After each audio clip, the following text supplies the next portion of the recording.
Amy Mann, Red Vines. Brilliant. Lovely track. On XFM 104.9, Ricky Gervais, Steve Merchant, Claire Sturgis, in for Karl Pilkington, little... He hasn't called. He may be really ill. I'm feeling a bit guilty. How ill is he, though? I mean, do you know what I mean? How ill have you got to be to not be able to make a phone call? Yeah. I find that hard I've to got a believe. sore bottom, and I made it in. Keep talking. I pulled a muscle in my bum. How? I don't know. And it really hurts. Have you tried to trace back through the week and figure out what may have happened? I went to see the osteopath yesterday. He put an elbow in it for half an hour. I cried. His own? Yeah. Is it? Oh, they got detachable elbows for that. Prosthetic elbows. Elbows. Just hold this elbow in there for 2 hours and... Yeah. Can I get that away? You can take that away, though. I won't be needing that elbow for quite a while.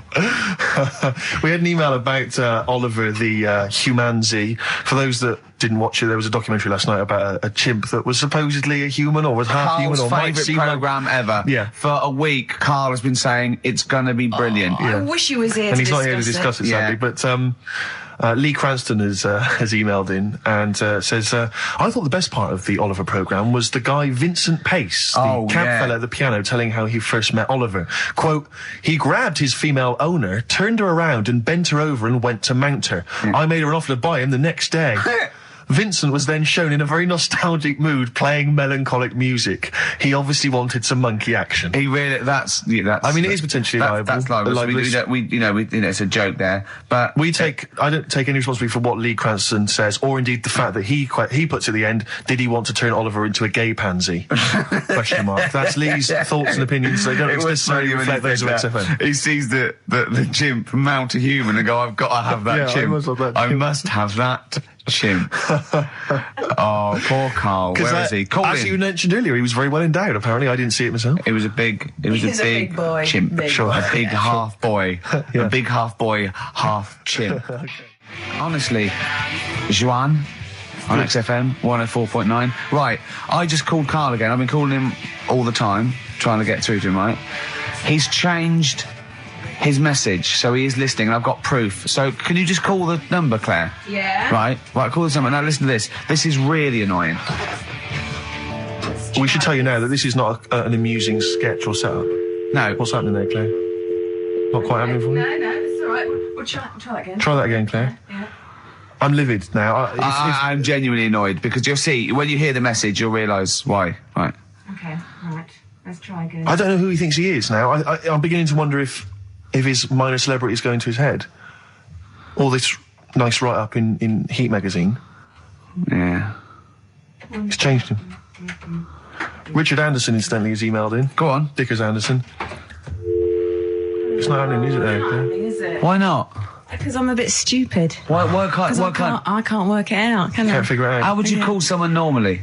Well, normally I just pick up the phone and dial it. Sure. No, I don't mean... I mean... But it's like I have a problem getting it through the desk. I tell you what, can I play an ad break and practice? I'll pretend this didn't happen and then come back in a to weird you. way, it's like having Karl. here. It's like having Karl. Play the ads. I'll get back to you. Bit of Snoop. Never... And when did a bit of Snoop ever hurt anyone, Steve? Absolutely. Never, right. I don't think. Okay. Karl's away. He pulled the wool over Claire's eyes. There's a few people out there that believed he was ill. I knew he wasn't. In fact, at one point I thought, maybe he is ill. His message on his answer machine has changed in the last 5 minutes, and listen to it, and this is evidence that he's not ill, right? Okay, here we go then. Yeah. If you don't read out, Richard Anderson, I should just say, has got in touch. Okay. Here we go. Hold on. Oh, Claire. No, I can do it. Just tell All me right. Anderson. This is ludicrous. Yeah, so obviously Richard Anderson, he's emailed in his thoughts. Dickie Anders, Randy Anders. You. Dickmeister General. Dickmeister General. And he says there's something making... Have we got it, Claire? He says there's something making strange yelping noises in the thicket at the end of my garden. Shall I go and prod it to see if it's Karl? Sorry I'm not in today, but not well on that. No more Rockbusters. I think that's what's affected me. It's got me down a bit. So joking, yeah. The doctor said I'll be back swinging on my tyre in no time. So... See you later. So he was listening. He's clearly listening. So he was listening, because we said about swinging on the We'll tyre. message. At any time. Right. Karl, call me In fact, I'll tell you what, we'll play a little game. Carl would appreciate this. Call me, Carl, or I'm going to give out your number. What's the first 5 or 6 digits, Claire? Well, it's 07968. 07968. Okay. Phone now, Carl. Start calling now. Right, give the next number, Claire. You said give the next number. 1. Make a note of this, because if you want to call Carl yourself... 07968, and the first number to be given out is 1. He's not ill. How do you feel now, Claire? Because he's made a fool of you, because you believed him. I actually felt really sorry for him last night. But now, passed out, I feel a little bit let down. Right, okay, so we give a number out every 5 minutes until Carl calls, because we know he's listening now. He's taking a piss. He's not ill, obviously, you can hear that. That was as long as a link, so he could have been here. He could definitely call. Are we leaving this message? Is this a message we're still leaving on his phone? Yeah. We're still leaving it. Good. Yeah. Good, yeah. Why don't we leave the rest of the show on his phone? Yeah, as a message? Leave it up. He's got to listen through it all so he can delete it. Yeah, exactly. And the other thing, of course, is that he's not going to get paid for this. No. So he's thrown away 80 quid. That's £80. Now, in Manchester, that's a week's wages. Easily. So he's obviously been spoilt. So for all his mank charm, he's down here, he's living the life of He Riley. thinks 80 quid's nothing. He thinks 80 quid's nothing already. Up there, you could be buying you could buy yourself your own horse. Yeah. You could probably get yourself a deposit on a flat. I'd have thought so. I'd have thought so, easily. yeah.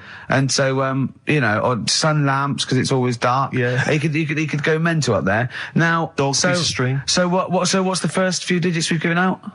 07968. Yeah, That's and the then code. and then we've got 1. Okay, we give out a Another number of Carl's phone number digits. So take that down, because we love calling him. Should we have a little bit of feed or Let something? me just tell you what Dick has said. He said, Richard Anderson, he also said, P.S. the show's still rubbish without Carl. Still rubbish without Carl. Now, is that a compliment? It's still rubbish without Carl, which suggests he thought it might be better without Carl. No, I think he means it's equally rubbish. Right. Brilliant. Nothing Thanks. changes. Thanks, Dickers. Yeah, he's Good nothing Dick Meister. Well, Carl's annoyed me. He's not playing. He's not ill. Another digit from the number? Yeah, just do one more digit, Claire. You serious? Then? Yeah. 5. Yeah, 5. Good. 5, so 1 5. Okay, great. We'll keep doing that. But I'll tell you what, the best revenge is living well. Indeed. Why don't we just do a brilliant remaining 50 minutes of show, and show the people that we don't need Carl. High five. Let's do it. Okay, you don't need Carl. Right, let's go. Starting now. Some brilliant stuff. Oh, You're going to say something? Yeah. No, I remember when I was growing up in Manchester. No, you can't. So it's funny to me. I tell you. XFM 2.9. I said no. I saw a weird thing. I saw where in Leicester Square I was coming through China. I saw a hairy Chinese kid. No, I don't. It was weird because they're not usually hairy, are they? Did I tell you about me Auntie Flora? Is that supposed to be Manchester? Did I by Eck as like? Did I tell thee about me Auntie Flora who shat herself for 3 hours once? Did I tell you? I don't...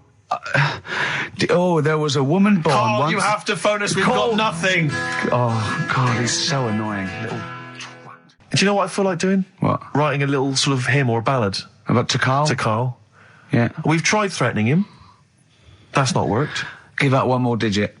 We got half hour to go. Because they're 3 digits, so it's what is it? 07968. Yeah. 15. Next digit, please. 7. Okay, 157. Right. I hope you're making a note of that. You'll be able to phone Carl, leave messages, tell him what you think of him. Unless he phones. He can stop this at any time by just simply calling here in the studio. You can just call and say, okay, don't... you can just call and say, please don't give my number out. And I'll go... As I always do when I'm winding him up and I'm slapping his head and I'm sort of like spitting on him and stuff. Eventually he goes, shouts, stop it. And I go, well, you only had to ask. Exactly. So if he calls, I go, you only had to ask. Yeah. All the phone's going. Play that break. I'll answer the phone. phone. It might be Carl. Oh. Wow, here's a bit of a turn up for the books. Karl Pilkington on the line. Right. Yeah, where you been? I'm off ill, aren't I? Right. Okay, what's the matter with you? Just a bit bunged up and that, and got the shakes, got that sort of, that shaky thing to get. Yeah, that's because you didn't eat last time when Suzanne was at work. Yeah, well, I think that's what brought it on. Plus, she was away in the week and I put some wet jeans on. And I think that's what's caused the problems. Where did you put them, on your head? No, they were just on the Maiden, and the legs felt dry, but... Just on the what? On the what? Have you got the Maiden? What was she doing there? What do you mean? On the Maiden that you put clothes on. What? Your clothes horse. Maiden. Your clothes horse. Well, yeah. Right, okay, so you put wet jeans on, yeah? So that's why I'm ill and that. I'm not having a good time. I've been watching the football. So you're just sitting at home watching telly, where you could have been sitting here? Well, I would have been better off there, because I've got a chair there. I've got no chair at home at the moment, because I sold it last week. Why did you sell a chair? What, you only had one chair? What? Look, can't we just, I just was calling up to let you know I was alright and that. We're not interested in that, we want to know about the chair. I sold it. I had a little two-seater, and I sold it because I'm getting a new one, but I've got to wait another month. So you've got to sit on the floor for a month? So you sold a chair before you had another one? Well, she might not have wanted to buy it in a month or something. So I got rid of it whilst I could. She was alright, buddy. We'll talk about that next week. You're going to be in next week? I look forward to that then. That's a dynamite piece of radio to tune in for. The day Carl sold a chair. Brilliant. Alright. So you alright then? It's going alright? Well, why did you take this long to call? We asked you to call since the very beginning. We've been phoning you. Why is your phone switched off? I heard the beginning. I heard the beginning of the show. I thought, yeah, it's going alright, the there and stuff. Turned it off. You turned it off? No, I put a tape in though, because even though I'm ill, I'm still showing an interest in it. Well, you're not, if you're watching football and shaking. Yeah, well, I'll listen back to it later, so I hope you haven't been dissing me. No. Right? Definitely not. Don't listen back to it, it's not worth it, but we haven't been dissing, you know. And I've just been watching, a bit of football, right? Did you watch the Monkey programme last night? You told us to watch the Monkey programme. We all stayed and watched the Monkey programme. Alright, wasn't it? What's rubbish, wasn't it? Obviously not half chimp, half human. Well, I mean, they missed out a lot of the interesting bits. They didn't have any interesting bits. Those are bits that you made up to make it more interesting. The bits that I told you about 3 months ago before they decided to make the programme. Yeah. What were the bits that you came up with? Well, they missed out the bits about, the zookeeper. Right, there wasn't a zookeeper, yeah, go on. Well, there was, but they left that bit out. Well, okay, fine. And they left out the bit where it ran from there in 1975. In terms of those that did research, they actually went and filmed it, you read it on the internet. Yeah. Yeah. Chances are you're the one with the facts wrong. Yeah, I think they also left out the bit when it jumped over 3 double-decker buses on a motorbike. On Evel Knievel's motorbike. Yeah. So, I can't believe it. I cannot believe it. Not only do you not bother turning up, but you turn off the radio and start watching football. I turned it off, but I've recorded it. I'll listen back later and sort of... Well, what good is that? Sort of, I like to keep it in shape and that. I'll have a word next week. Alright. If you receive any phone calls from people you don't know, we don't know anything about that. Instantly, we don't know why that is happening. That is just going to be a weird, spooky thing. So and don't bother telling the story about Men in Black 2 either, because I don't think people will be interested.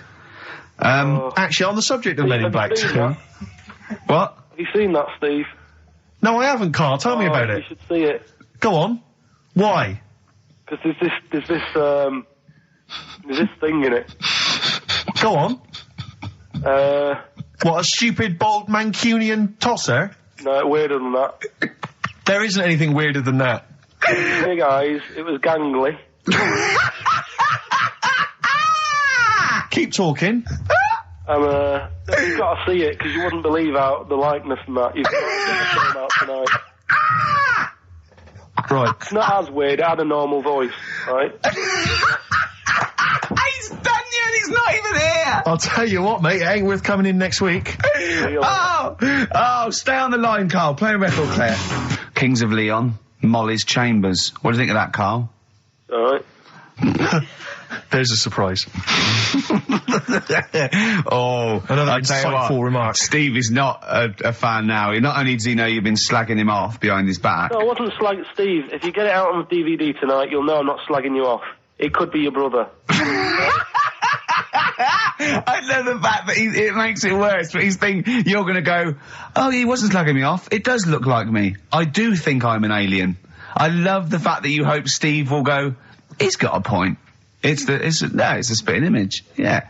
I am, seriously, Carl, I'm really angry. I'm so angry with you at the moment. You haven't seen it yet? No, I know, because I know what it's going to be, and I'm just... Why? I'm fuming. I'll tell you why I'm angry, because he doesn't do it in jest.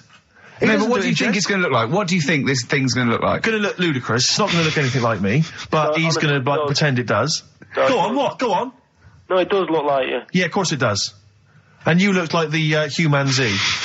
Well, I mean, to be honest, you did a bit, Carl. You walk like him, you're bold like him, you got a sort of gormless face like him. Any more? I don't smoke. That does. I'm not arguing with you. I'm not well on that. Oh, you're not well. What exactly is wrong with you? You whinger. Well, it's just, do you know, like I always tell you about the restless leg syndrome I've got. It's like that, but all over. So you're just shaking around the house? I'm just, yeah. What do you look like, Elvis? What are you doing? You're shaking around the house. I'll tell you, with your bald head, you probably look like an enormous vibrator. Oh, God. That's what you probably look like if you strip naked. Oh, you'll have the Scottish widow coming round.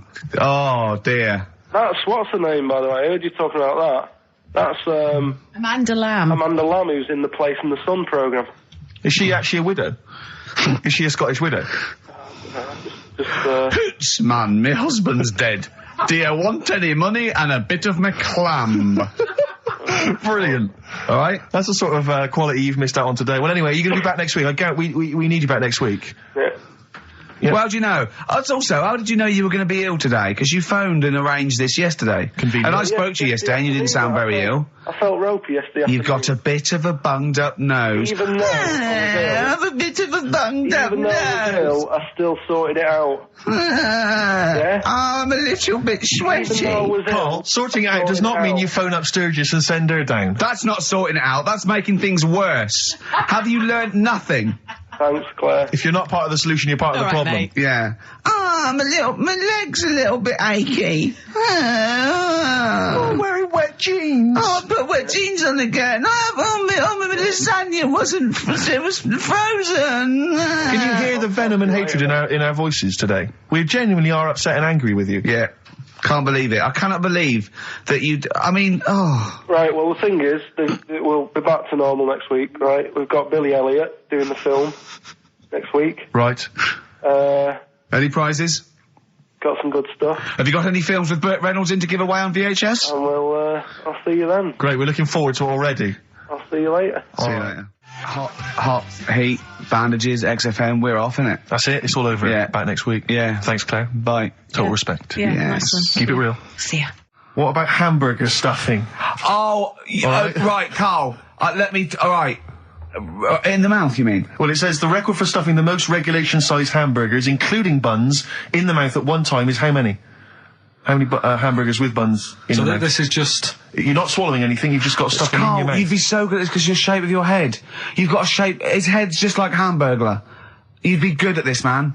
Yeah. Honestly, you'd be perfect. You look like Zippy. And the great thing is your head's empty, so you could get more in there. Do you know what I mean? This guy had a brain to contend with. Do that. What is it? Is it possible? Is it mental? How many do you think it was? There were 3 burgers in buns. What do you reckon, Carl?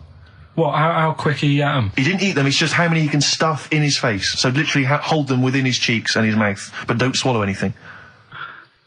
So what, how many burgers? How many burgers did he manage to get into his face? So it's a fella, he's not... Yes? About 5? No, 3.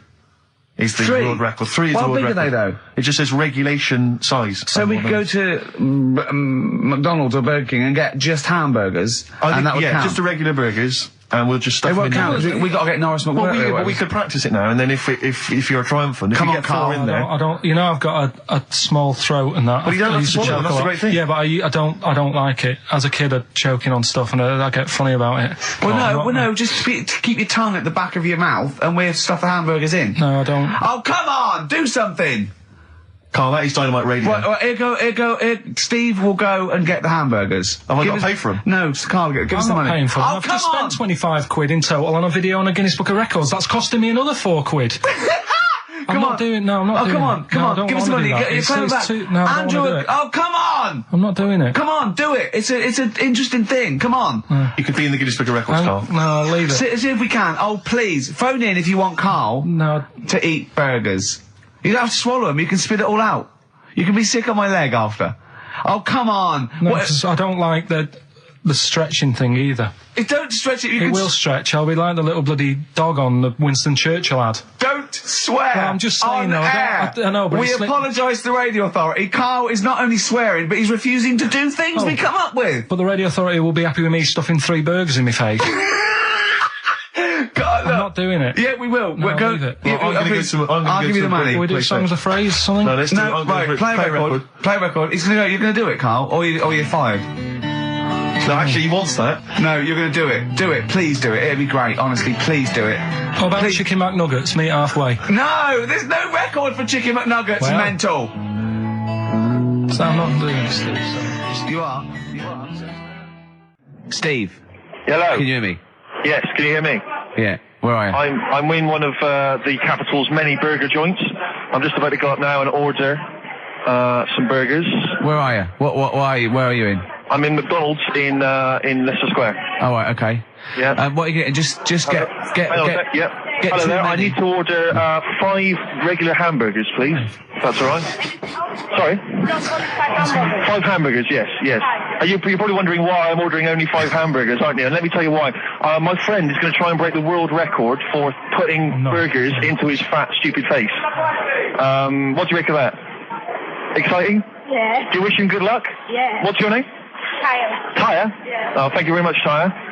I'll try and get Tyre to wish you good luck in a minute, Carl. The coming shortly. 5 should be enough. The world record is what? 3? 3, yeah. Okay, good. I don't know what. Oh, here we go. How much is that? 3.45. 3.45 for 5 hamburgers. It's good, isn't it? It's good value. It is really, isn't it? Really, yeah. I mean, if there's anyone from from McDonald's listening, they probably want to give us some free stuff, I would have thought. I would have thought, right? Would you just wish my friend good luck before you just on the end of the line there? Just say good luck, Carl. Good luck. All right, then. There you are. That's the people from McDonald's wishing you good luck. Carl, I'll be back shortly with the burgers. Brilliant. Okay. Do you want the pickles left in? Eminem. Sing for the moment. On XFM 104.9. I'm Ricky Gervais. With me, Steve Merchant, with 5 little hamburgers. Got 5 burgers here, yep. And so I don't know, how should we begin, Carl? Do you want to just look at the size of these burgers? Look, they can see it on webcam, can't they? They can see us stuffing these burgers into your mouth. And by the way, I'm filming this, Steve. Look, Brilliant. Look, I've got a camcorder. Yeah. We'll put this on unseen footage on a DVD or something. Or maybe on the website. On the Oh, Carl, what if you break the record? Okay, Carl, I'm coming round now to just monitor this and adjudicate. What's the web? If people want to see this on the webcam, what is it? xfm.co.uk. Right, okay. Hold on. Can I, Steve, I'm can not I do being that? funny. I'm not being funny, right? But I think I have got like a bit of a wheat thing. You've got a bit of a what? A wheat allergy thing. Don't give me that. No, seriously, my head's... I've been eating a lot of shredded wheat recently. And my head's got a bit bigger. Carl, I don't think you can let us down now, mate. So you just got to put that first. No, I can't put that like that in my mouth on its... I've got to break it up. I've got to break it up. You can't break it up. Can't break it up. It doesn't say you can't on the rule thing. It does. It doesn't. I can't look. I physically can't. Try it. I can't look. I'd have to be Jay Goody to get to that.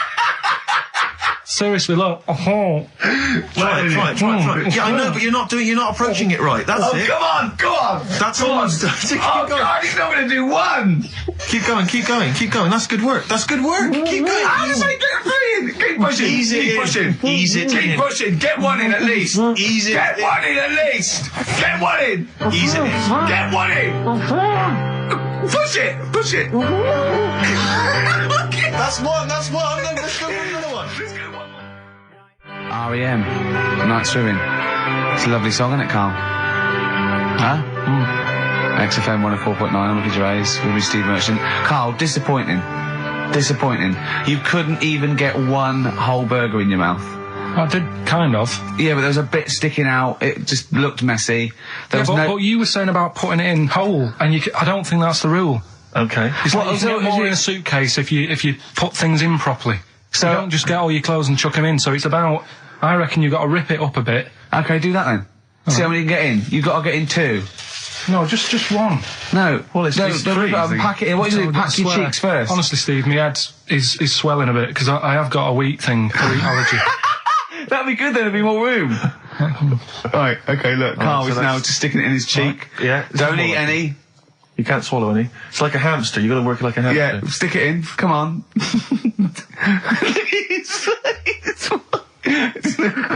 looks like Marlon Brando in The Godfather. Come on. Don't lose any yet. Right. Pack it in, then use your fingers to pack it in. Come on! Wedge it in. Like you're grating the bath. I can't do this either. Keep going, keep going! Keep going, don't give up so early. This is part of the problem. You just give up, Carl, too quickly. You failed again. It's like your history O-level. Come on, Carl, come on, do something well. Succeed at something.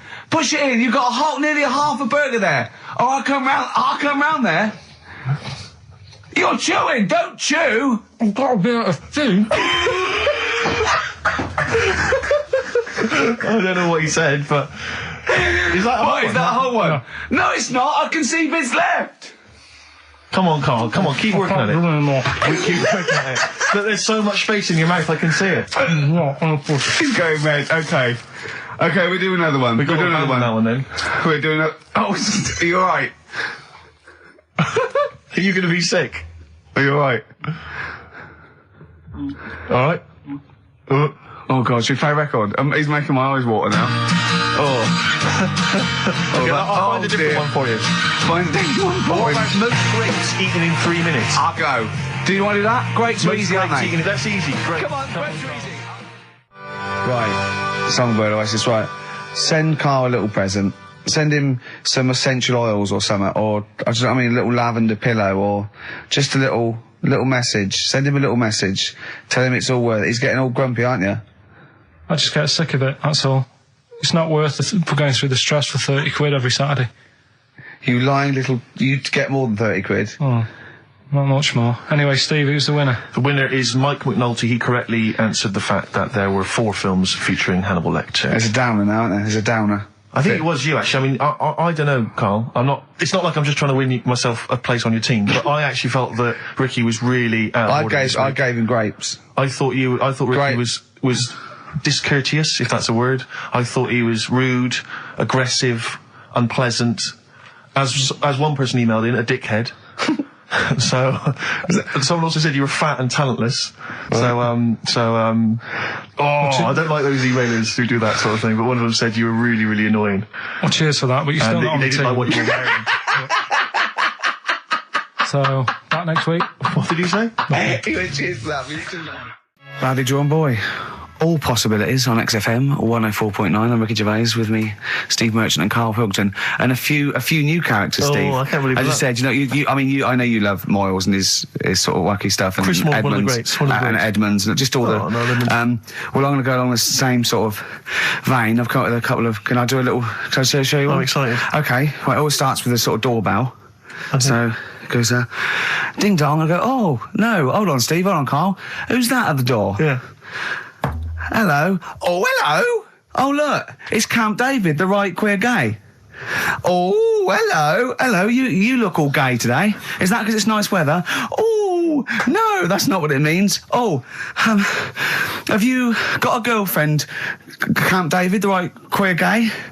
No, but I've got a boyfriend. Yeah. Oh, bye. Yeah. Right. Oh, ding dong. Oh, it's another one. Another comment. Hello. Oh, look. It's Holy Fuck, the little funny Chinese fella. Wait, that's his name, Carl. That's his name, Carl. Carl. Hello, Holy Fuck. Harold. Yeah. Right? Yeah, that's fine. Mr. Fuck. You can call me Holy if you want. No, I'd prefer to call you Fuck. Yeah. Right? You're right. Nothing wrong with this so far. No. Have you got a girlfriend, Mr. Fuck? Achoo. Oh, you haven't got that SARS, have you? Yeah. No, that's my girlfriend's name. See? Yeah. Oh, just before you go, Mr. Fuck, I've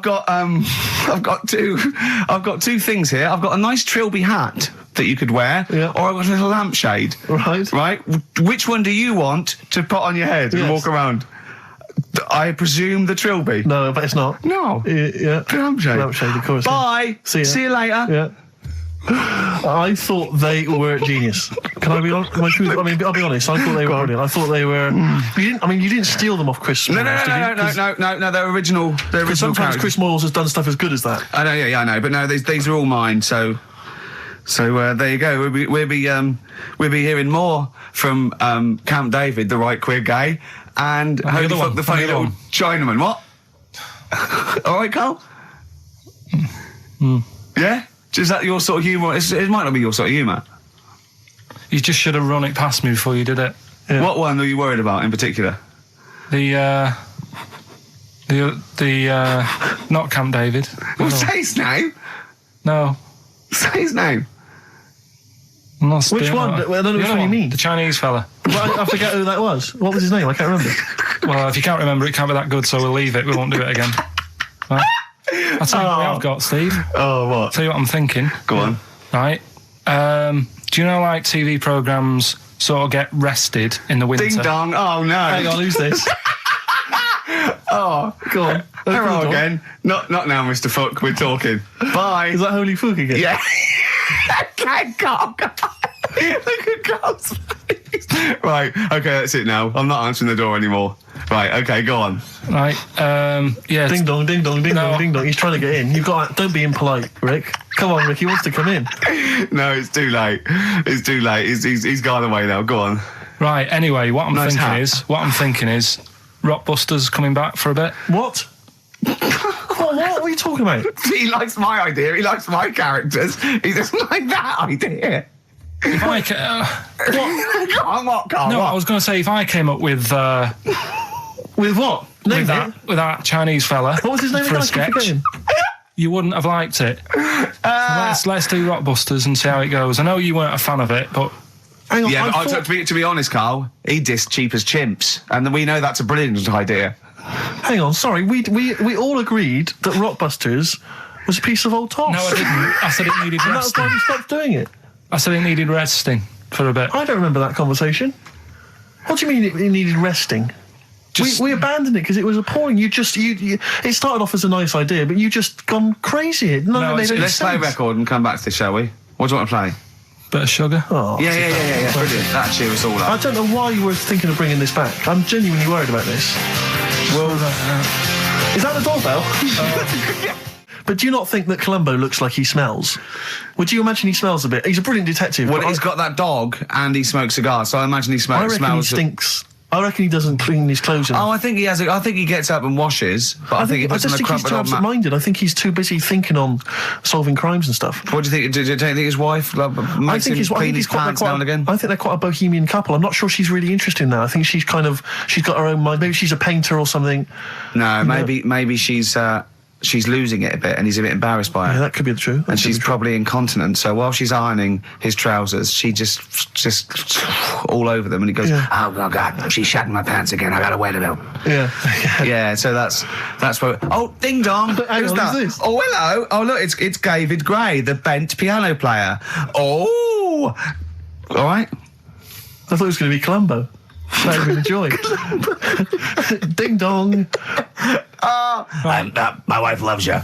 No. Hello. Oh, I don't believe it. Look who's turned up, Carl. Do you want to do Rockbusters, Steve, now? Can we listen, with the whole Rockbusters thing, I don't want to be responsible for bringing it back. So I think we should put it to the vote. You should email in. We'll give people 5 minutes to email in. I'll take a straw poll. Do you want to see the return of Rockbusters or not? We're leaving it to you, the audience, to decide. Okay, Steve. I guarantee it's going to be a landslide. They are all going to want it. But why have we ever trusted our listener? We know what they're like. You've just described some of them with a bloke in Waitrose and Columbo's wife shitting herself. So that's the sort of people that, you know what I mean? Yeah. It was weird because the Waitrose guy didn't ask for my autograph before he was hauled away. So maybe he is a listener. But all I'm saying is maybe the posters have drawn in some fresh blood. There's some people who've maybe not heard Rockbusters before. They're the ones who probably vote for it. Anyone else who's heard it before, surely they're not going to see the return of that. No one wants to see the return of that. What's the number? No, let's email only. We don't want to speak to these freaks. Ricky.Gervais at XFM. I love the fact we don't want to speak to these freaks. We work with one of them. Yeah. God. Yeah. If you want to see the return of Rockbusters, vote yes. If not, no. Tone it down a bit. Let's not do 3. No, it's got to be 3, otherwise it's too easy. Oh. Ricky.Gervais at xfm.co.uk. Right, just choose the best one. The Seeker from The Who. Brilliant. Classic rock. On XFM 104.9, I'm Ricky Gervais, with me Steve Merchant, Karl Pilkington. All right, well, unsurprisingly, the overwhelming consensus is that people would like to hear the return of Rockbusters. I should, however, point out just some of the no responses. Let me see what we've got here. Is Dickie Anderson called in yet? Sadly, nothing from Dickers. I think I might make him one of my hilarious sort of comedy characters. What do you think he would sound like? What would he sound like? Sort of probably like that, I think. Ding dong. Hello. Hey, it's Dickie Anderson. I can't believe it. Your show's rubbish. Something like that? I mean, I think you should work on them perhaps before You're saying there's not a lot of substance these I'm just saying that, once the novelty of the doorbell has worn off. I don't think you understand comedy on radio, Steve. I'm not sure I do, to be honest. Listen to Noel Evans, listen to Moyles. You'll see you don't need to riff with it. It's just, you just do the doorbell and just say they're here. Right. That's all you need to do. Sure. So, that's the main thing. Well, so we've had a couple I'm of thinking of some more characters as well. Well, keep working on those. Yeah. Marcus has emailed. He says no to Rockbusters. He hasn't heard it, but it sounds rubbish. Believe me, you couldn't be more right. Well, does The Office sound good as a title? All right. This is someone else. Don't bring back Rockbusters. Please, can we have more Holy Fook? You're not pronouncing it right, Steve. I know. I was just a bit edgy there. It's Holy Fuck, the little Chinese fella. Holy Fuck, the little funny Chinese fella. No, okay, all right. Well, otherwise, Carl, other than those few negative ones, most people want to see the return of Rockbusters. So, do I go on then. Tell people what the prizes Let's are? go. Let's do it. Yeah. Are these the prizes? Yeah, they're the prizes. All right, let me have a look. We've got the new album from Goldfrapp. What's this one here? Oh, I've no idea. The Yardbirds. A new album from the Yardbirds. On VHS, Coogan's Run, the show where different characters make an appearance each week, including, I think, Pauline and Paul Calf. Good stuff. Who the hell wants this? Meglos, a Tom Baker Doctor Who edition.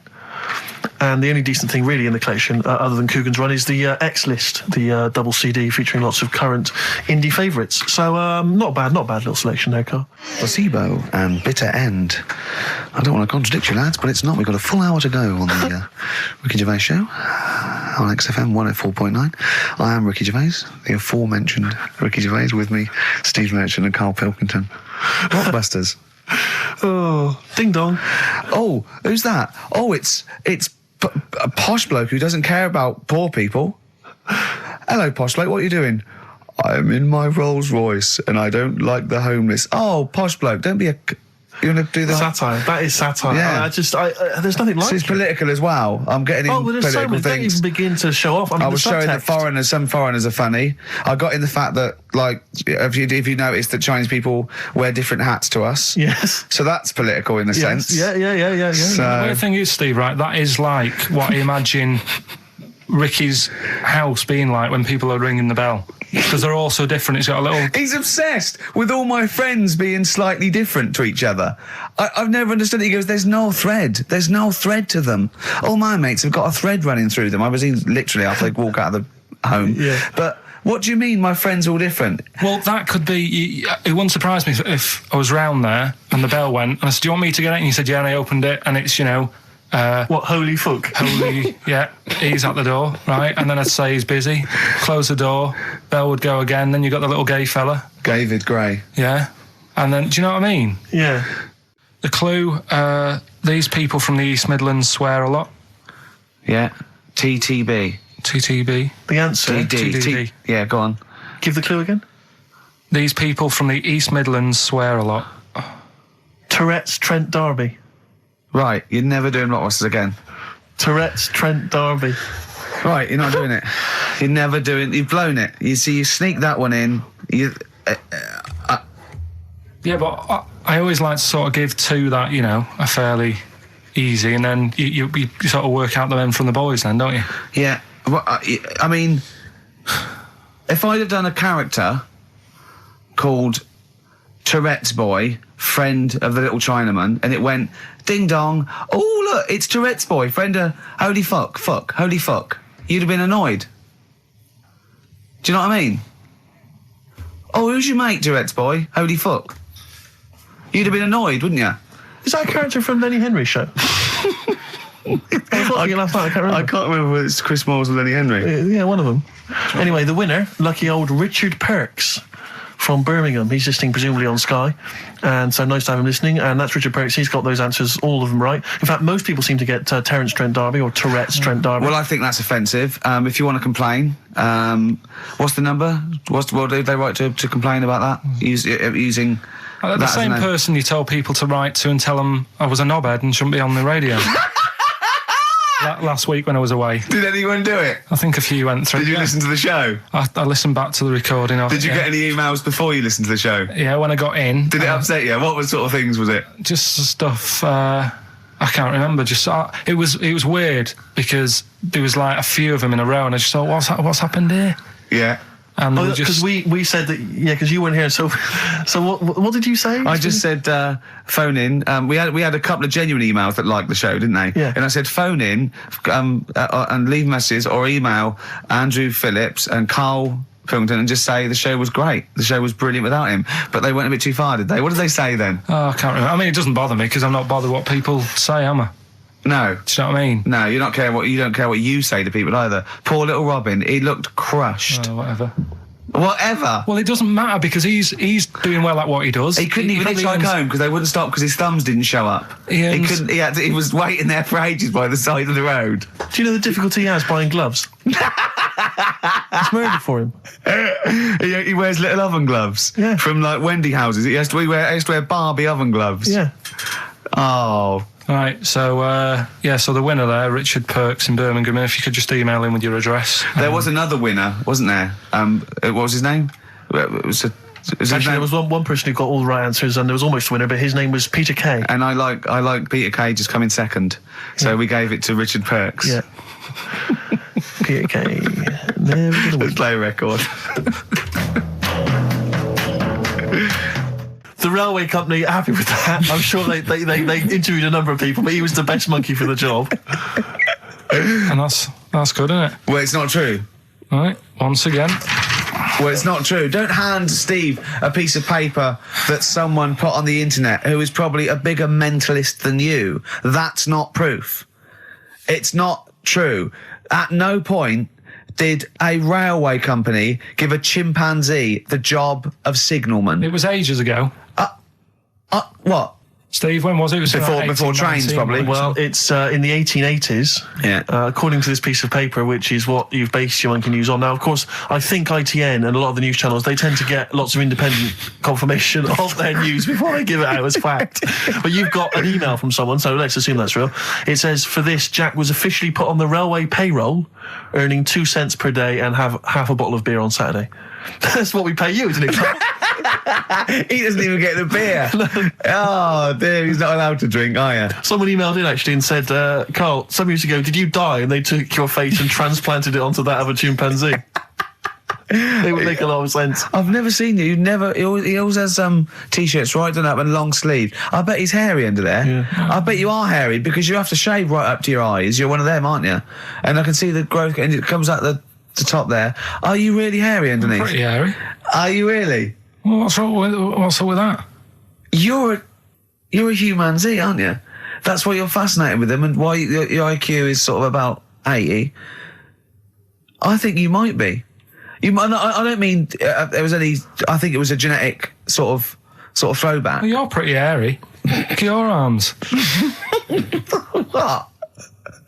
Just look, give me that banana and shut up. Play a record. That's mine. By the way, Red Hot Chili Peppers on XFM 104.9. So, a few more shows. And I hope Sony are happy. They should encourage. We've only been radio, a couple of years. Exactly. You encourage young talent like you. Yeah. Instead of giving it to Radio 1 and Radio 2 and... The old war horses. We just had a quick email. I wonder if you could answer this. It's James from NW1. He says, Ricky, is Karl going to be on this week's show? Please let me know, as I may listen if he's not. Sadly, he is here. I mean, people are already turning against you, Karl, because they've seen what's happened. Yeah. I think they've probably realised that I think we gave you too much. I think we've got a spoiled sort of kid in our hands. It's sort of like, we knew how bad he was, but we were trying to sort of bring him out of his shell a little bit. Yeah. You got to encourage sort of, children like Karl. Well, yeah, exactly. Just sort of fend for themselves. But I like the fact that Dickie Anderson had that wonderful rant. It was an articulate email. It was quite long, and he must have typed it immediately. I'm thinking, because he's a fan of the show and he thinks I'm a genius, we need a PA. Sure. Don't we? Yeah, yeah. Do you reckon he'd come and work for us? Well, he can't be any worse than what we've already got. I know. You know. So, there you go then. We're giving up radio. We're going to concentrate on television. Carl's going to probably go back to what? Your little... Just doing your sound? It's the thing I won a silver for at the Sony's. Funny that, isn't it? Oh, you won a silver, did you? I got a silver, yeah. Oh, yeah, what was that for? For doing the proper job that I do here in the week. No, there's 2 of you for a start. Yeah. Well, there's 3 of us. Can't even get a bronze. Now, who's the weak link? Right? Well, bit weird, isn't it? Let's not argue. We haven't got many shows to do. To be fair though, this show is I think it's more to do with the fact that you talk on this show that has brought us down. Right, I haven't said anything hardly today. No, well, this is an award-winning show potentially. We'll add this one in for next year. If you could just keep stum, we might have a chance. All right. Well, coming up, right? Let's put it behind us. Okay. Let's draw a line under it. We had a meeting yesterday. We thought we better, for the last few shows, plan it a little bit. And me and Steve came up with a great idea. We're going to offer Karl money to do stuff. Yes. That's the quality of the ideas on this. Yeah. And I brought some money in, little stuff, because we had him showering with our mate Johnny for £1,000 yesterday. Yeah, we just got into a discussion, and then one of us suggested that how much would it cost us to pay you, Karl, to have a shower with another man? And there's nothing going on. No, there's nothing going on. You're just in a shower, normal shower. You're just washing each other, not each other, just yourselves. You're just having a chat. Yeah, washing yourselves, having a shower. Yeah. But it's a regular shower in a regular house. It's not a shower in a swimming pool. And he went fine. We got £1,000 out of it. He wouldn't do 900. He got £1,000 out of it. But then we said, and we'll have to watch to make sure you do it. Yeah. And he went, no, that's weird. So, but why? What's it? But this is what annoys me though, right? The whole idea of, what would you do, right? So I bet you missed out there. When we started this chat saying, I wonder what you do for money, it did start off with, would you rub Dale Winton's neck? Would you give Dale Winton a massage for 20 quid? No, but you have to say no, 500. We're trying to find out what your price is. What price, Karl, is the name of the show. So would you give, Dale Winton he's got a knot, he's got a bit of a knot, he's stressed, he's been doing supermarket sweep, and he's furious. One of the contestants was answering back, calling him names, and he's got all knots in his neck. You just give him a little bit of a, 5 minutes. A little neck massage. How much would you do that for? He's naked, and it's just a little neck massage. There's nothing going on. It's like... See, there You're naked as well, but it's just the 2 of you naked giving him a little massage. No, seriously. Would you give him... okay, would you give me a foot massage? For how much? Well, that's what's your price? And what are the rules, though? Can I wear gloves? No. No, just Let's start off simple. Would you take off my shoes and socks? I'd do it for, 50 quid. You've got... Okay, 20 quid to take off one shoe and one sock, but like you mean it. You just take the shoe off, you go... and as you're putting down my sock, you pull the sock down slowly, you look me in the eyes and go, what lovely ankles. Seriously, how much? What price? 20 quid a foot. 20 quid a foot. That's got to be worth it. So 20 quid, you will take off my... we'll put on some soft music, right? I don't need it today. That's what I was saying to you yesterday. You always need it. Do you know what I mean? No, you don't. At the moment, I'm quite happy. Give it to a homeless person. Give it to a charity. Well, we'll get him in here. Well, are you still going to shower with Johnny for £1,000? Not now, because you said, and me and Steve are just going to stand in the corner and watch. Well, we've got to make sure you do it. You might go in there and just, wet your hair and come out, pay Johnny 500 quid and go, yeah, we had a shower. How will we know? Sorry, I'm quite interested about the shoe and sock. I'm back to the shower. You just have to wash yourselves. Now, we have to inspect that it's really clean, because we want you to wash certain parts really... Right, well, why have you both got to be in there, then? Well, no, just one of us. Can we just take... yeah. Or can Steve film it? as evidence. Just as evidence. Or I'll tell you what, we'll leave the TV camera in there. Neither of us to be in there, then we can just watch the video. Yeah. Are you a couple of benders? Are you a couple of benders? No. No. But can we discuss further the taking of the shoe and the sock? Because I think there's £20 in. I'm willing to pay £20 to see that. So a little surprise for you there. That's Coldplay here. They're live through there. Thanks. Can you hear me? Can you hear me?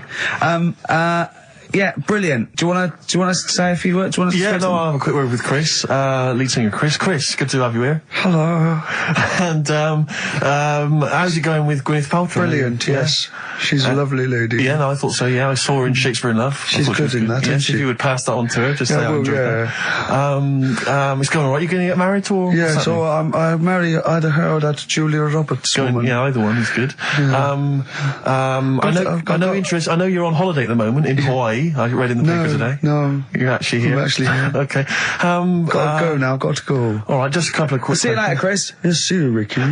So that's the sort of guests. That's the calibre of guests. We're just trying to up just things. like Jonathan Ross. We've got guests like Jonathan Ross. That's Coldplay, just popped in. Just popped in. So if you're the Sony people listening, you might want to... And we've still got Karl to take off my sock for 20 quid, okay?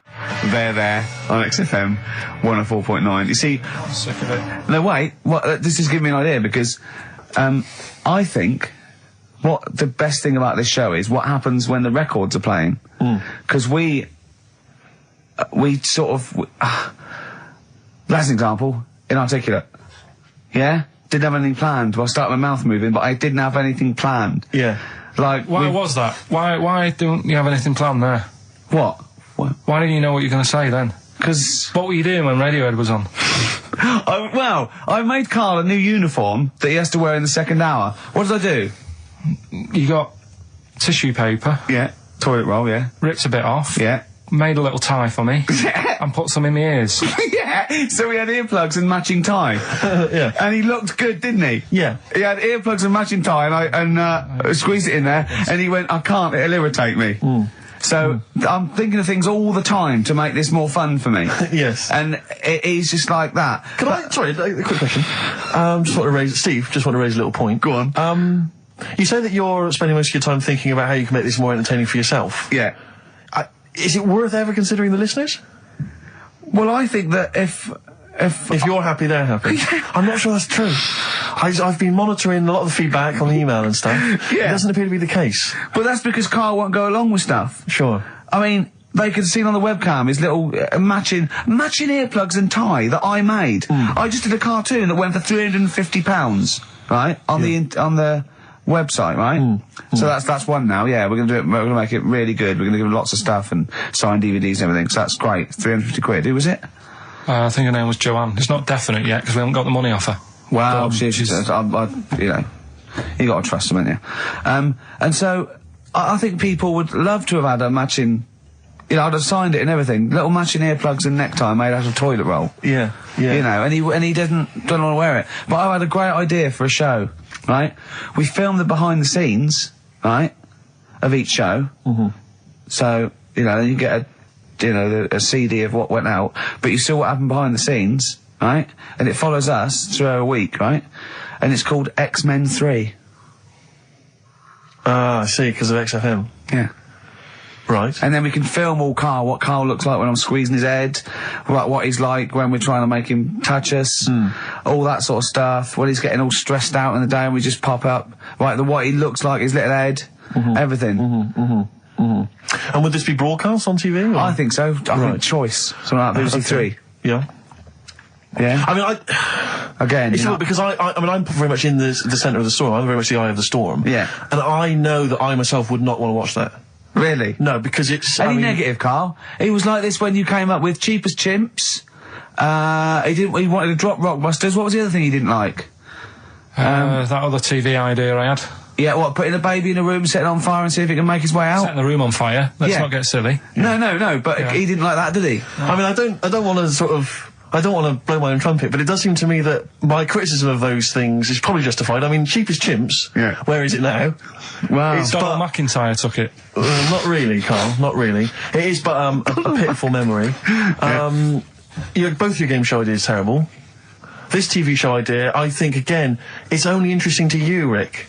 This is what you fail to realise. You've got no sense of the greater public. They don't To be honest, I'm just taking this from what people are emailing in. They're not interested in Karl. I don't read the emails. They're not interested in Karl. I don't read the emails. They're not interested in Karl. They're not interested in Karl. But if we did a documentary about him, like they did about Oliver, the human sea, or that's a different case. Or the girl that was older than her mum, or all those other sort of things. I think if we actually did a definitive documentary and got in doctors to talk about him and showed him that psychiatrist from Big Brother. Yeah, and just talked about it and then showed him in his environment. I think it'd be brilliant. I think it'd be a brilliant show.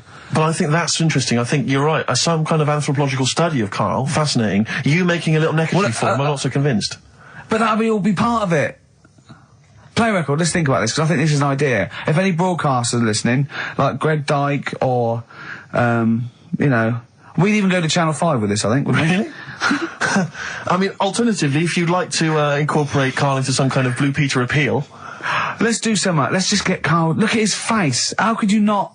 See, a lot of people still don't know what you look like, Karl. Play record.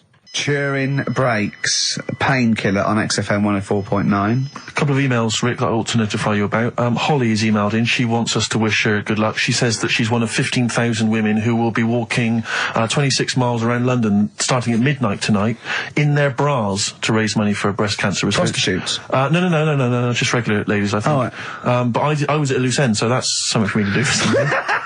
I'll pop down and support them.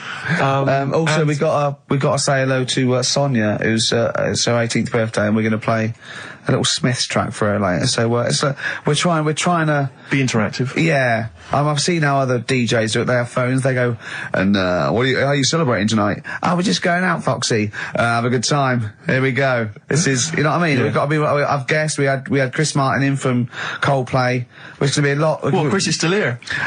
Hello, Chris. How did you come up with the ideas for your songs? Just make them up in my head with the guitar. And how old are you now? 28. Thanks very much. No, more from Chris Martin later, I imagine. Cheers. We've also had an email. Thanks, Chris. We've also had an email from Jim.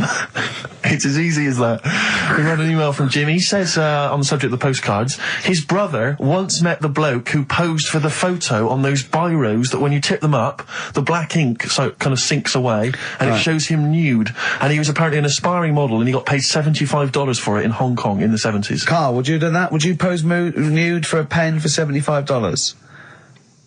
I mean, inflation, can't I? Let's double it every 10 years, say. So, yeah, so 150, 300. I'll give you 600 quid to post news for biros that we give away for XFM. An XFM biro, where your clothes sink away when you turn it upside down. And what sort of shape was this fella in? He's in pretty good shape, yeah, I think. 600 quid. Yeah. I'll make it back on selling the pens. No, I won't do that. I always remember being at school, when the first time I ever encountered one of those pens, there was a kid at school, Jason, and I had one of those pens, and he turned it upside down, and it was where the woman's clothes sink away and she's naked. Yeah. And I remember sort of seeing it and him showing it to everyone, all the young lads, and them thinking, this is amazing. And I always remember thinking it was like the idea that it was sort of a way to cheat teachers.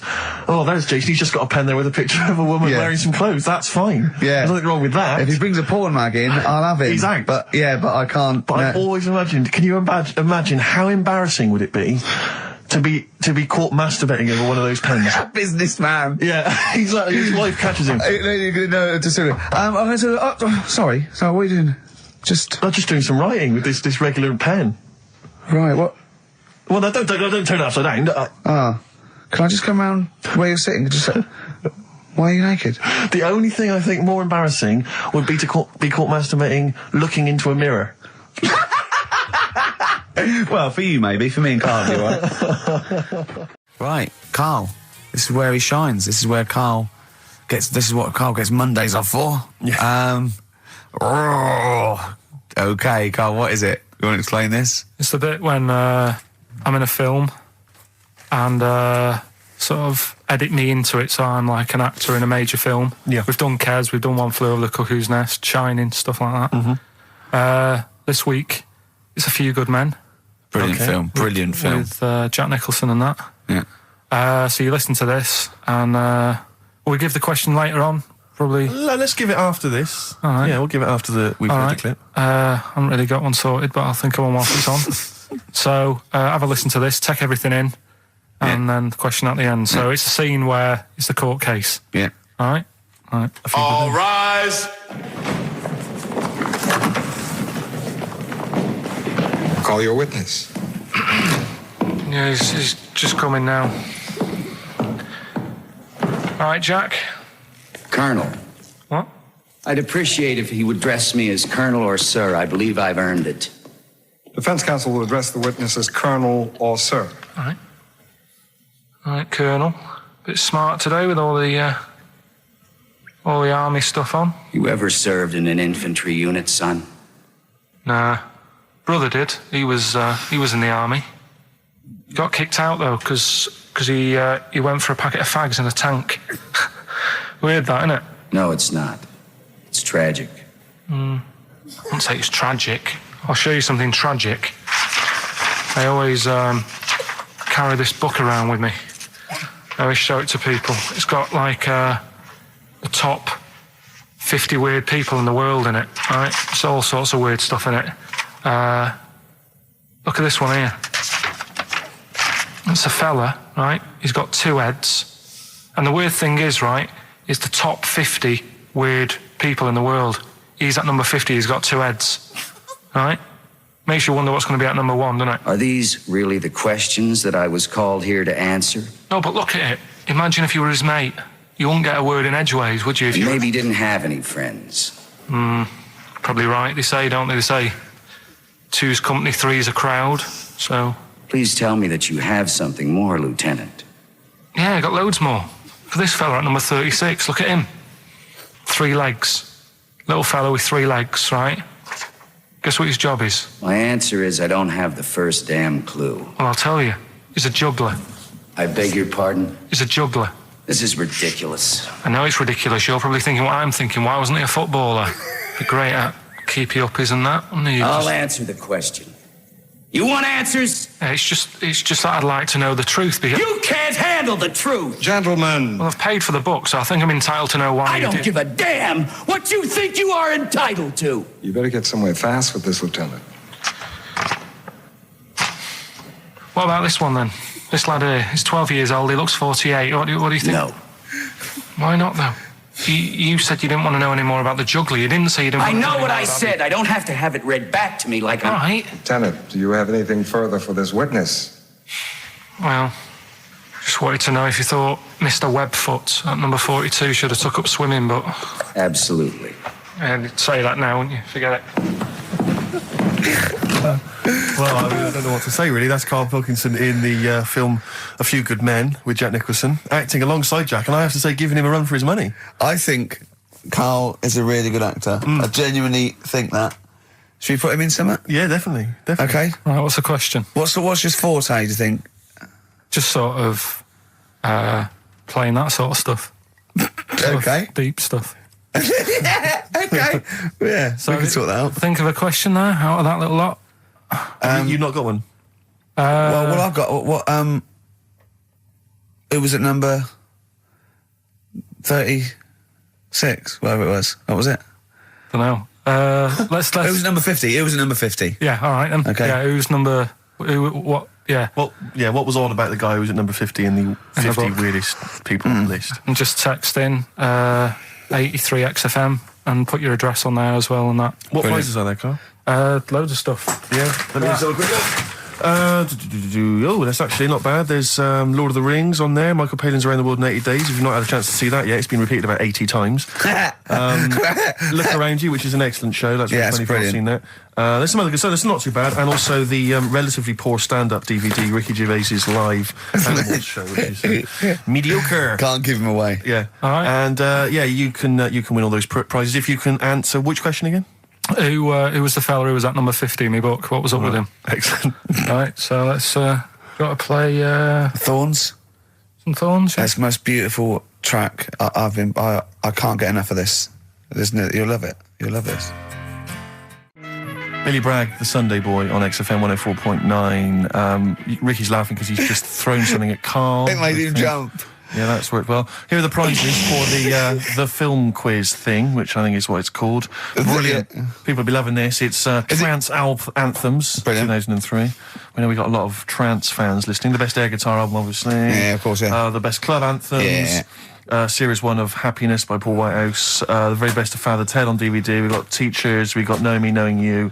Not too bad, yeah, a few bundles there, good stuff, Christmas gifts and things like that. So that Knowing Me, Knowing You, I've noticed on VHS, which is good. Yeah. That's quite quaint, excellent, brilliant. All right. Yeah, so explain the conceit of this? It's when, you know, we sort of dig out a film that I've been in, and this is... I don't know if I'll tell you what film is, because that might be the question, thinking about it. Because there isn't that much going on in the clip. I think we need to know what the film is. Do you? Yeah. All right, it's Rain Man. Okay. Why is he called Rain Man? Is that going to be the question? Yeah, I know the answer, Carl. Don't worry. Don't look at me like that. I do. Oh, well done. Yeah, you watched the film. Yeah, you should. Right, so it's you, Carl, in the film Rain Man. Yeah, it's the bit when Tom Cruise is in the doctors with the ill man. All right. There we go. You ready? Well, I'm not a psychiatrist, but I do know that his brain doesn't work like other people. Wait, I am sat here. Don't go talking about me like I'm some sort of div kid. Got a good brain. Works well. It stores all sorts of information and stuff, doesn't it, Tom? He remembers things, little things sometimes. Well, don't say like that, little things, as if it's stuff that isn't important. Are you good with numbers? The doctor's asking you a question. Yeah, I know. I'm just thinking. Good with numbers. It depends. Not that good at maths, but I remember facts that have got numbers in them. Like I know that 1 person in 2 billion will live to be 116 or over. Right? Weird thing is a lot of them are Chinese, so, you know, sort of makes you wonder if they're lying. I'm afraid I don't understand what you're talking about. What do you mean you don't understand? It's not... All right, here's an easier one for you then. Goldfish have better memories than people think. He's right. He's right? Yeah. See? There you go. Goldfish related. Oldest goldfish in the world was 41. No. Yeah.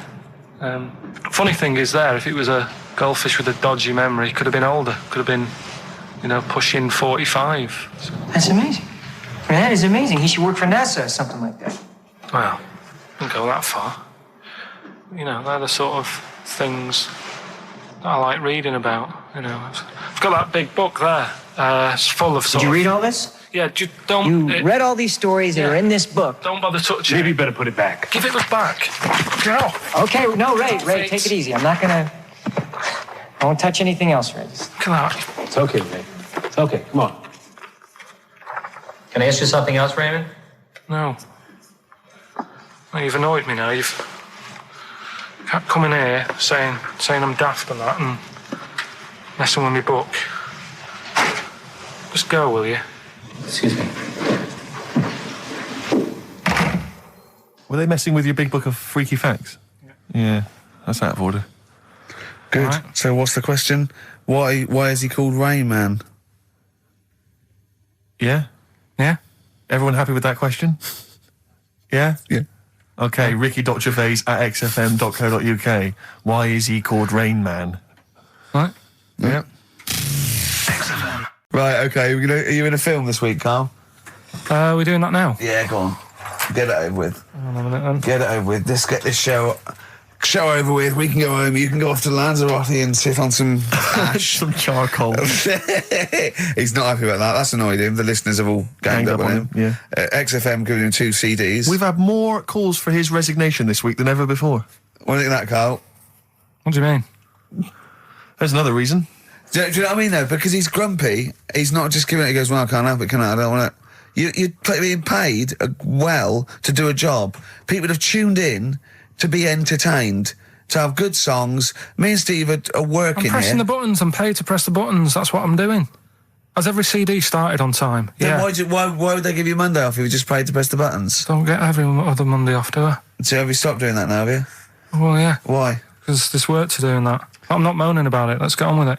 Right, Scrooge, right, is the film that I'm in. Thought I'd do a Christmassy one. Okay. Right? Yeah. get people in the Christmas mood and that. Yeah, you have. Yeah, you have got people in the Christmas mood.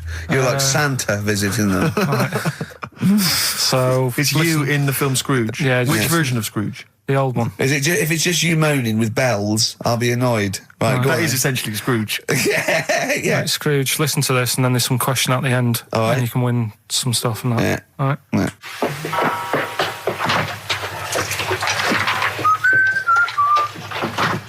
You're late. Only 20 minutes. What do you mean by coming in here at this time of day? I've just been doing some Christmas shopping, haven't I? Probably do some more shopping on Monday because it's my day off, isn't it? Yes, I know it is. You don't have to tell me. Do you want to see what I've bought, Suzanne? No, thank you. I don't mind showing you. It's only a Christmas present, isn't it? Just bought some more condoms. Why? Well, I bought some last year. Got 2 boxes. They all got used, so... I'm very glad to hear it. How much do I pay you? Why are you asking? The presents I buy has got nothing to do with what I earn. Like I say, if I won the lottery, I wouldn't go mental on her. Do you know what I mean? I probably wouldn't even tell her because I think she'd want to travel around the world and all that, and I'm not into that, to be honest, so I'll probably keep it quiet. Why? Well, once you've been around the world, where do you go next year? Each to their own, though, innit? You know what I mean? Well, what do you want? What for Christmas? Not that fussed, really. And you, it's just as well I'm not that fussed, because do you know I do some work at XFM? Do you know what they're giving me for Christmas present? Nothing. No, might as well have been nothing. 2 CDs. That's it. I was well fed up. I'm sure you will. They give you a list of about 30 albums and you get to pick 2 off the list. So I've gone for Kings of Leon album and the best of Bob Marley. Mr. Marley has been dead these 7 years. In fact, he died 7 years ago this very day. Did he? Do you know what sort of donuts Bob Marley likes? It's not my business. No, it's not a proper question. It's an old Peter Kay joke. He likes the ones with jam in. Do you get it? Garlic bread. It's good, isn't it? Excellent. Oh! Carl, well done. Carl in Scrooge there. The only man more mean and depressed generally than Ebenezer Scrooge. Oh, dear. Oh. What's the question, Carl? Well, if people have been listening from the start, right, what albums am I getting? Yeah. Is that good? Mm-hmm. Good, yeah. What albums am I getting from for working for this place for 6 years? All right.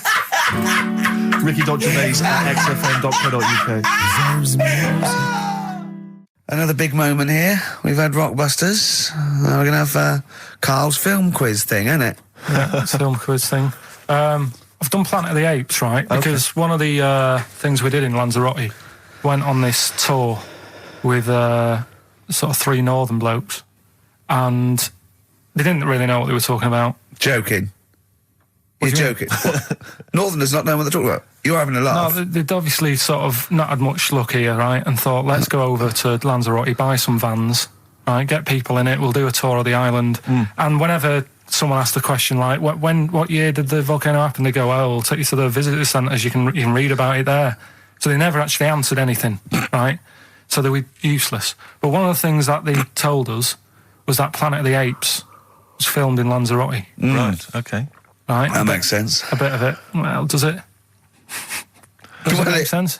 Well, what do you mean? Well, maybe it was, maybe it wasn't. Okay, anyway. No. I mean, if they wanted to show sort of barren, sort of post-apocalyptic sort of subject, choose where you went on holiday. Yeah. Obviously. Yeah, but when we were there, he took us to this sort of beach, and I said, "Is this where they did it?" And he was like, "Yeah." I said, "What? Right there, yeah." And I watched it, and I couldn't see where I was. Yeah, you know that if you watch a film from 1968 and you've been to the same place, you're not going to feature. You're not going to see you in the back walking along the beach. It's a new one, new Planet of the Apes. Oh, the recent Planet of the Apes. Yeah, that's what they said. Yeah. Right. So I thought I'd sort of. Now that sounds a little bit more far-fetched. I'd have thought that was probably a lot in Hollywood. Yeah. Well, anyway, is this the current Planet of the Apes or the old one you've done? Current Planet of the Apes. This is the recent one. All right, there'll be a question at the end of it, so listen on that. Is this entertaining to anyone, this? I mean, just take the last 4 minutes of conversation. But seriously, Rick, who cares? I don't. Do you? No. I don't. DVD's selling well. Exactly, what do I care? All right, go on then. All right, so Planet of the Apes, question at the end of it, listen and win some stuff, all right? Hey, where am I? What is this place? Hang on a minute, hold on. According to the Lanzarote guide, we've been dropped off at the volcano bit. Apparently there's 36 volcanoes here to be seen. I hope you don't mind my saying, but this is a waste of time. I know what you mean. Don't know why they need 36 volcanoes. Just keep one. Fill the rest in. Like a car park or something. Excuse me, guide. Why's the bus drops us off here? What's so special about this place? Well, according to our holy writings, that is where creation began, where the Almighty breathed life in the time before time. Wow, it's amazing, that, isn't it? All this has been stood here for years and years. What about the coffee shop there? Is that old, is it? Well, nothing. You're out to rip us off. I raised about £4 for a coffee there. Always ripping people off. That's what annoys me with these trips. You get us in the middle of nowhere, we die of thirst. Well, I'm not able to do without. The reason I've come here, I believe this is where they did Planet of the Apes, innit? Love monkeys. Especially the ones in Planet of the Apes, because they talk and that. Talking monkeys can't exist. Joking, aren't you? Of course they can. Getting up to all sorts of stuff. I read about a monkey the other day who worked on the railway. Right, there was another one about a chimp that did a bank job and went off to Spain to sort of... Shut up! Oh, yeah. What is that? Little monkey fella. It's come from that little coffee shop. It's been serving coffee. Now that is worth paying £4 for. No, you're teasing him. I'm not teasing it. It's working, isn't it? It's serving the... We want some coffee. Get us some coffee. I've heard about this. You can buy coffee that's been sort of hand-picked by monkeys. It's like Coffee Mate, except it's more sort of coffee primate. Yeah? Hello, little fella. We want coffee. What do you mean, we? You're gonna have a coffee, aren't you? What else are you gonna do? Go and look at another 35 volcanoes? I'm staying here. I'm having a monkey coffee. It's brilliant. You find this amusing? Jesus, it's a talking monkey. All right, mate. Have a couple of coffees. Don't start now. We're off duty. I'm starving. What do you mean you're off duty? Have you been on us later? Just get us a couple of...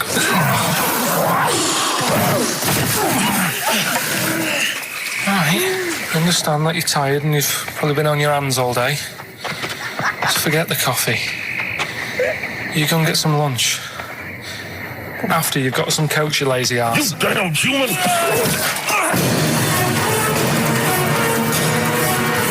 Powerful. Lovely. Excellent. So, what's the question? If you've been listening to the whole show, how many volcanoes do I think's on the island of Lanzarote? Okay. Yeah. I might have it wrong, what I've been saying, but it's roughly around that. Yeah, so what have you been saying? Yeah. Yeah. All right. Ricky.gervais@xfm.co.uk. You're more likely to win the prize if you leave your address on the email. Yeah. Because otherwise we can't really be bothered to phone people or email them back. So, good point. Put your address on there and you could win some crap in a jiffy bag. And it's Ricky Gervais, Steve Merchant, Karl Pilkington hosting the final show. Exciting. Which means the last film quiz. Karl puts himself in a film. Claire's on next week, by the way, and then Adam and Joe. Sturgis, Adam and Joe, brilliant. Adam and Joe coming back. So excellent. They're excellent. Right. Matt Lucas said he'd do a show. Give him a call, and maybe him and Dave Williams. Yeah, big things that. of the Might do that. Yeah, very good, wouldn't it? Yeah, it'd be all right. Yeah. Right, the film thing. This is when we get like a film, and I'm in it, right? So I'm doing. We've talked, a bit about gay fellas and that today. Yeah. So we're doing When Harry Met Barry. Okay. All right. Yeah. And listen to this, and then there'll be a question at the end, and you can win some more stuff. We've got DVDs. Some more shite. Some more good CDs and DVDs and that. All right, let's hear it. So, When Harry Met Barry. All right.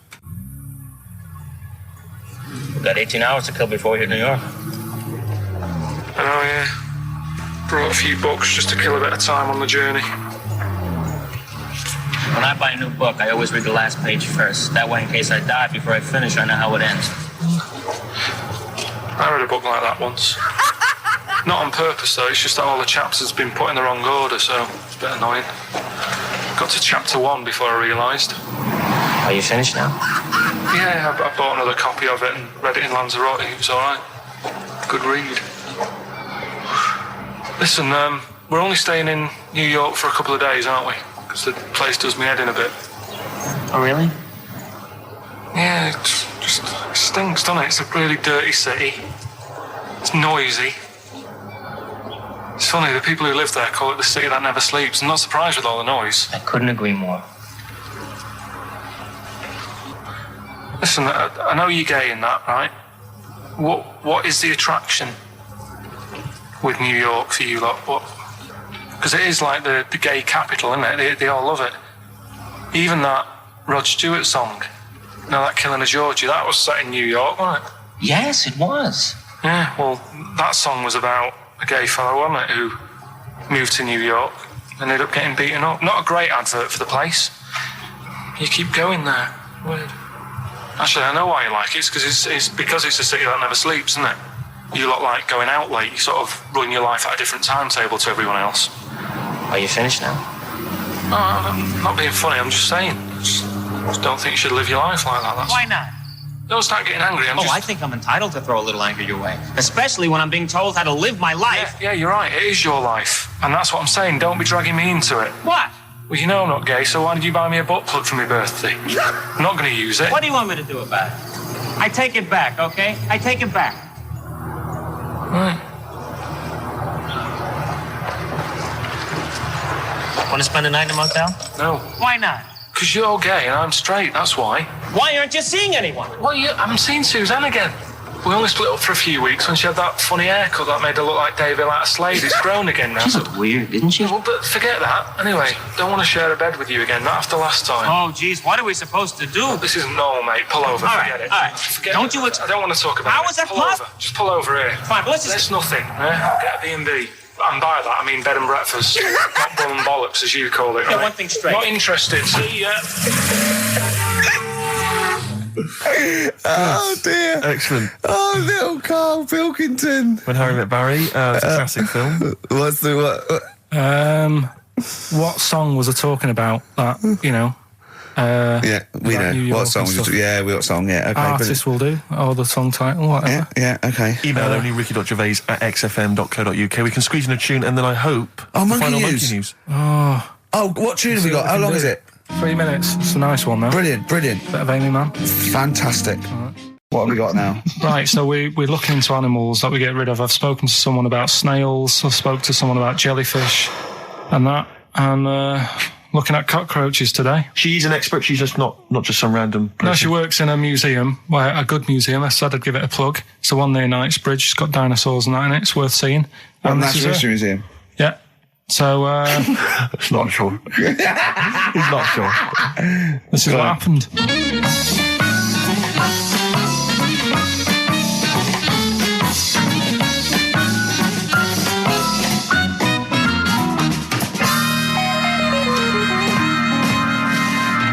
Now, what I'll do, I'll tell you as much as I know, and then you can fill me in if I'm right or wrong. And then at the end of it, we'll get to the bottom of whether we need them or not. Okay. All right. So first of all, the first thing that I found out is that they have 18 knees. That's not exactly possible. They're insects, so they have 6 legs. Yeah. And a knee is usually the junction between femur and tibia. That's sort of classic human knee, and every other animal knee. So with 6 legs, It can only have 6 knees. Could somebody sort of got mistaken for seeing one that was a bit double jointed? I think you're grasping at straws or something. All right, well, we might have to come back to that one then. Okay. They can hold the breath for 40 minutes. Well, they don't do that because they don't breathe in the same way as us. They breathe through little spiracles, holes down the side of the body. So, no, they're not a very apt simile because the method of breathing is so different. What do you mean? Because insects have a totally different system. They don't have lungs in the way that we do, just breathing through one part of the body. They're actually breathing through every segment of the body all of the time. So even though they've got their mouth shut, they might be able to slide. Nothing to do with breathing. So only just feeding. So you see, maybe that's where someone's gone wrong. Someone's got hold of one and sort of taped its mouth up or something and got bored after 40 minutes and said, well, we'll call it right. It's a pretty unkind thing to do to an insect, even to a cockroach. Yeah, but it's all... You can't do that. Yeah, but... No. Pretty unkind thing to do anything, even a cockroach. Something else I found out. Yeah. They can live for a week without an head. Well, that's true if they don't bleed to death in the process. But the weird thing is, when I told you that they had 18 knees, you seemed a bit sort of like, don't talk ridiculous. But then we're talking about an animal that can live without an head. So there's a little bit of truth in that one, yeah? Yes. Why, when it was invented, has it got that facility? Say if someone said to humans, we could do that with humans, and, if you lose your head in some accident, it gives you a bit of time to sort of go back to your family and maybe write them a note. You won't be able to have a chat, but write them a note saying, it was my own fault, and it was nice knowing you. Oh, that would be a useful facility, I agree. But cockroaches are great survivors. I mean, they've been around for over 300 million years. They're one of the most primitive insects. All right. Well, I've also... is it true that they do a lot of resting? Apparently they can sort of rest for 75% of the time. Rest? Yeah, they just sit about doing nothing. It's probably true of a vast proportion of the world's fauna. Well, I mean, maybe the 25% that they are working, they're really giving it some, so it might make up. They're probably searching out food and, they can slow down considerably. You can chill insects in the fridge and they'll become very, very quiet. You might think they're dead. Yeah, but I'm sure, if we were sat in a fridge, we'd go a bit quiet, wouldn't we, Well, you might not know much about it, of course. Yeah, but... You're not quite reading the right sources. Well, I've been using the internet. I'm sure there are many useful sources that you could find there, but some of those seem to have been a little misleading to you. So you don't agree with a lot of what I've told you there? No. So cockroaches, can we get rid of them? No. So we're keeping them then? I would say so, yeah.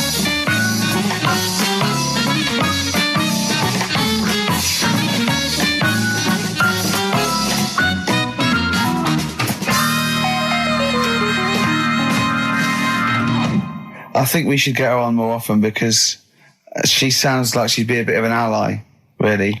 Because she knew immediately that you were talking nonsense. She even said, I think you should be more concerned about your sources, which I've been trying to tell you for a year, right? The fact, I mean, 18 knees, where did you get that from? It was on the internet. They can hold their breath for 40 minutes. I mean, I don't know what you read and take on. Mad world, don't it?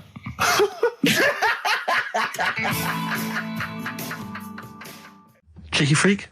Controversial cheeky freak of the week, where Karl finds a human being with some sort of congenital or imposed deformity, or So and we talk about that in a wry way. Do you think that's big and clever? No, but that's just it. It's never about taking the mickey out of someone, right? It's to make you think. I'll tell you what isn't big and clever. How lucky you are. A dwarf with learning difficulties. Nice. Yeah. Well, we'll explain it to you.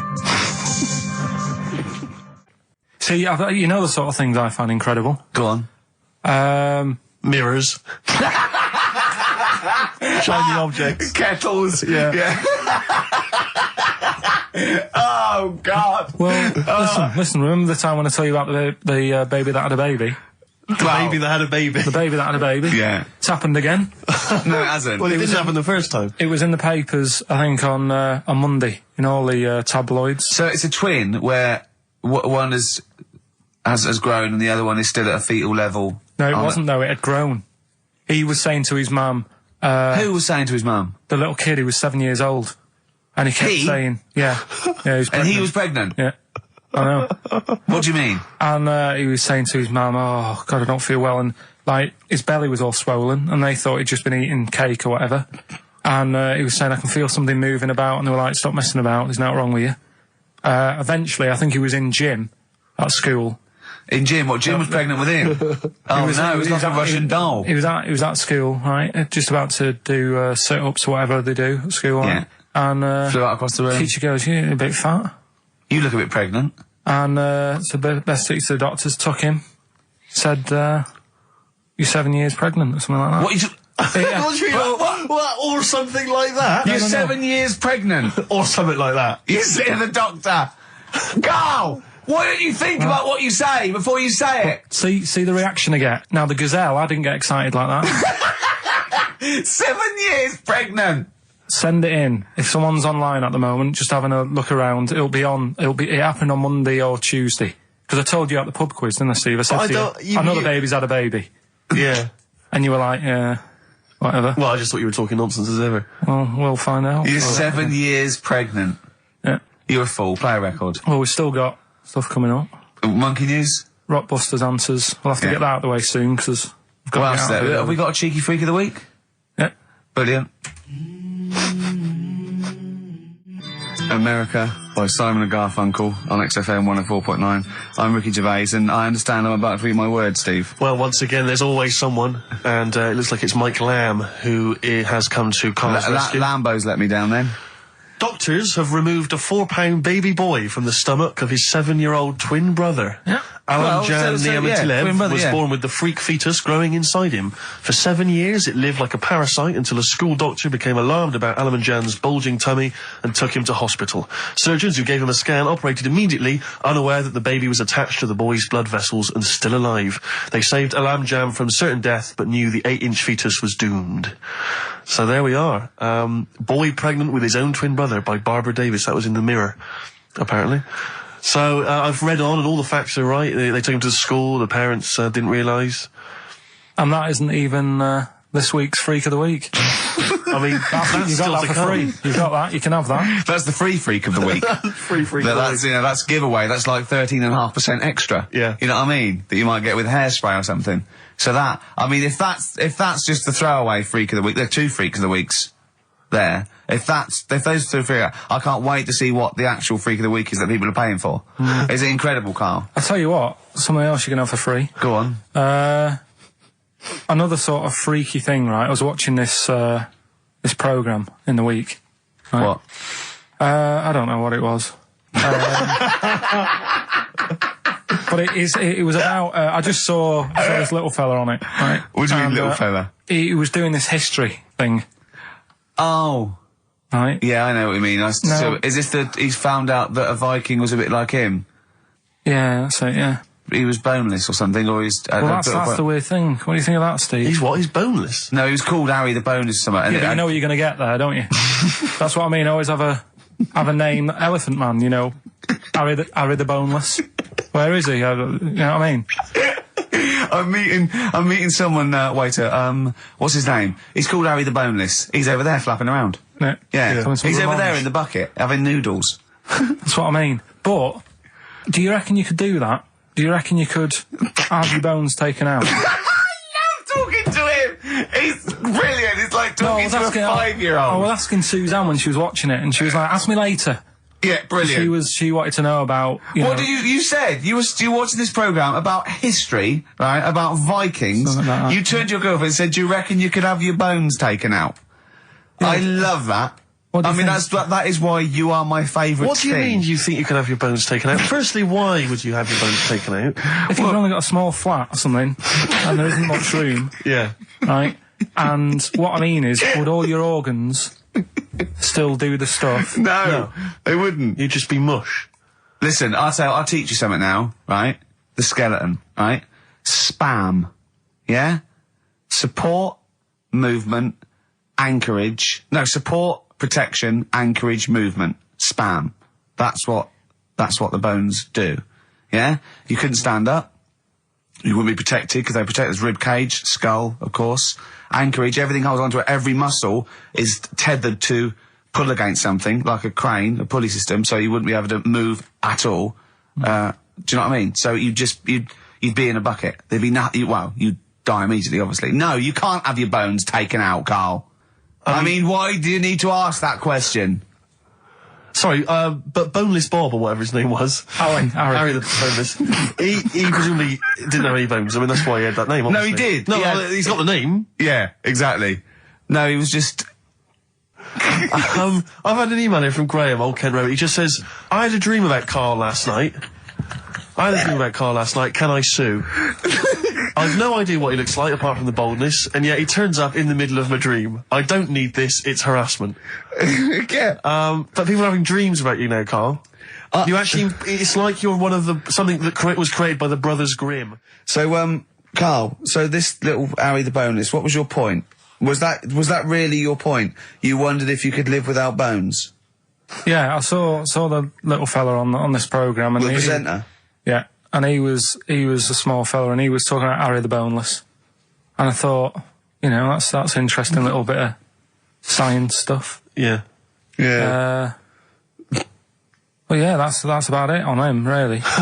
All right, well, that's just another bonus cheeky freak of the week, isn't it? That's not even the freak of the week either. No. That's still to come. So you've had a pregnant Siamese twin. I know, it's been mad in You've had a boneless fella and another fella talking about him. They're not even involved in freak of the week. No. This is getting mad. Play a record. Let's play a record. Let's have cheeky freak of the week afterwards, shall we? Yeah. Current single from Nick Cave. Can we do monkey news first? I'd rather have a cheeky freak of the week. So, Carl, off you go. Well, we're not going to do freak of the week here, okay? Right? Because we've done quite a bit of that in the last 20 minutes. We've right? OD'd on freaks, you think? Yeah, sure. We'll just shift it a little bit. Okay. And I don't like to keep saying, don't want people to be thinking we're sort of taking the mick out of anyone. No. Right? Because we're not about that. I feel like I can do a little bit of it because I work with you, Steve. Yeah. Right? Sure. It gives me that right. It's like a care worker. Yeah, I understand. Well, it's like that thing of you can't be homophobic because I've got a couple of gay mates and stuff. Sure. I think it sort of gives me that edge. Yeah. Right? So you're not freakophobic because you work with Steve? No, that's right, yeah. So, yeah. Okay. Well, by that token, I should be able to sort of slag off, the mentally ill. Or at least mentally handicapped. Now, there's a term you don't hear very often. In 2003, there was the mentally handicapped. Isn't that what it was? I don't know where to start. But I'd like to apologise for the Lady Diana stuff, the term mentally handicapped, and any inadvertent racism that we may have stumbled over. What's the actual term then? Is it retarded? Right, come on now. Oh, chimpanzee that! Monkey news, earlier than usual. Getting excited because it's this special time of the week where we get to talk about a cheeky freak of the week. Freak of the week's coming up now. Oh, cheeky freak of the week. Right, well, we've had some interesting things we've been looking at. This week, it's about the strangest couple that ever got married.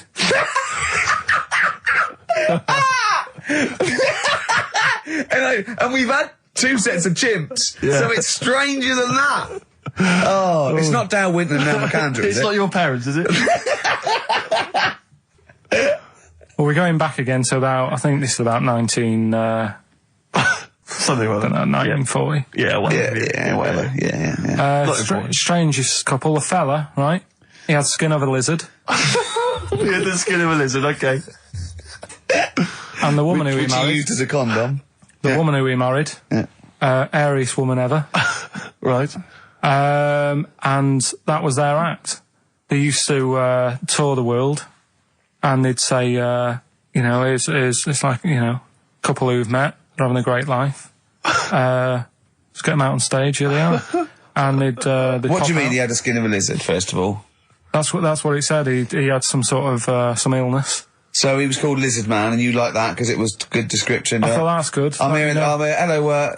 We've booked a table for 2. Who are you meeting? I'm meeting Lizard Man. Oh, he's over there. Yeah. You know he is, right? Yeah. I'm meeting the hairiest woman in the world. She's over there. Yeah. Yeah. So what did they do for their act? Now, bear in mind that we had some Siamese twins last week, and their act was having a bath. Yeah. So I hope it's an improvement on that. What did Lizard Man? He came out and ate some flies, did he? I don't really know. I just think they stood there and that. Yeah, when you read this and it goes the most interesting fact ever. Lizard Man, and you go, that's enough. That's enough. I can extrapolate from that. Well, straight away I start thinking. I'm thinking, right. I wonder if they got the wedding photos. Right? And then, like you said, that they had a kid. Oh, what would that be like? Exactly. It'd be like an ostrich, wouldn't it? It would sort of like... That's what I was thinking. What did you think it would come out like, the baby? I didn't think what that looked like. I just was thinking, parents' evening. Do you know what I mean? You wouldn't want them coming up to the school, would you? So little Johnny, who starts off relatively normal, he's quite good at, he's good at nature, isn't he? And his mum and dad come into the room and they'd be looking round, wouldn't they? Well, it's always like that thing at school when, like, you find out your mate's mum and dad are really old. Right, Have you ever seen that? Yeah. When you go, your gran and granddad bought you? Yeah. Your mum and dad. Yeah. And you go, oh. It is weird. What's that we're talking about? He calls him mum. What was that? Oh, sorry. Do you know what I mean? Yeah, no, that's always strange. But if you had Godzilla and King Kong as your parents, and it was they're always fighting. They're always fighting, and like you say, if you're in a school play or something, you wouldn't tell them, would you? You wouldn't want him coming up with a video camera. He didn't tell his parents he was in the... Well, exactly. You did Little Donkey, you didn't tell your dad, did you? And he came along and videoed it. Yeah. Kept it quiet, don't want him to know anything. But you didn't... What was it was meant to be playing? You had a little drum, didn't you? Yeah, I was doing... I had a little drum. I think it was meant to be playing We Three Kings. Yeah. But we started doing Little Donkey and I thought I can add a touch to this. Sure, you improvise. Started playing along. It was like the first remix, wasn't it? It went down well. But yeah, that's all I was thinking with the Freak of the Week this week. That's what I'm saying about Freak of the Week. It's to get people thinking, right? Thinking how lucky they are. That, they don't have to... comb their face. What are you talking about? What do you mean, Freak of the Week is to let people know how lucky they are? Just... What about the little freak you're talking about? What are they thinking? They're going, oh, he's talking about me. I'm a little hairy lizard man on a stick. Pop in, give us a call. I thought, that's what I'd like to do on a TV programme. That's what I want to do. I want to go and, meet these people and say, right, let's just go shopping. Let's, we'll film what your normal day's like. Yeah. Let's pop out. Nip into Sainsbury's or whatever. Yeah. Buy a comb. Park right up close to it. You know what I mean? Yeah. So what you're saying is you just want to get a little message out there, which is that there's always someone worse off than you. Well, there's proof of that in this room. You know what I mean? Oh, Carl, when's your train? In a minute, I'm going to get going now. I'll see you later. Thanks, Carl. Brilliant. What are you playing? You going to play a song? Kirsty MacColl. Yeah. I'll see you later. Kirsty MacColl, New England. Karl Pilkington has left the building. He's rushed away. He's on his way down to Cornwall. And we're left by ourselves. Indeed. In the room. See, if we can do this... If we can press all the buttons and not make any mistakes, strictly speaking, there's no need for Karl. I don't mind if we make mistakes. Well, no, exactly. We never were in the old days, No, we? sure. I think Karl is going to love Cornwall. Because I think, one, the mayor is probably an animal. Yes. And I imagine the townsfolk think like Karl. Yeah. Do you know what I mean? I imagine he'll stay there. He'll be made king. Have you ever seen Return of the Jedi? In Return of the Jedi, the Ewoks, the little furry creatures, they see C-3PO, and because he can talk and he can speak their language, they actually elevate him to godlike status. What are you doing here? Hooray! He's back. What are you doing? You could have stayed till the end. No, I'll see you later. What are you doing? What are you doing? Right. Right, well, there he is. He's on his way Yeah, down to if Cornwall. you're listening online in Cornwall, I mean, I can't imagine that's ever going to happen. But, you know... on a clothesline with a bean tin at one end and a big bean tin in London. Or if I'm cool in London. Yeah, or if the foil helmet you wear to fend off laser rays from aliens out of space are somehow picking up the show, then Carl's on his way. Look forward to meet the bold one. Because he's got a sort of like, you know, the obligatory sort of red face that would go well down there now. Because I think he's been out in the sun, or he was...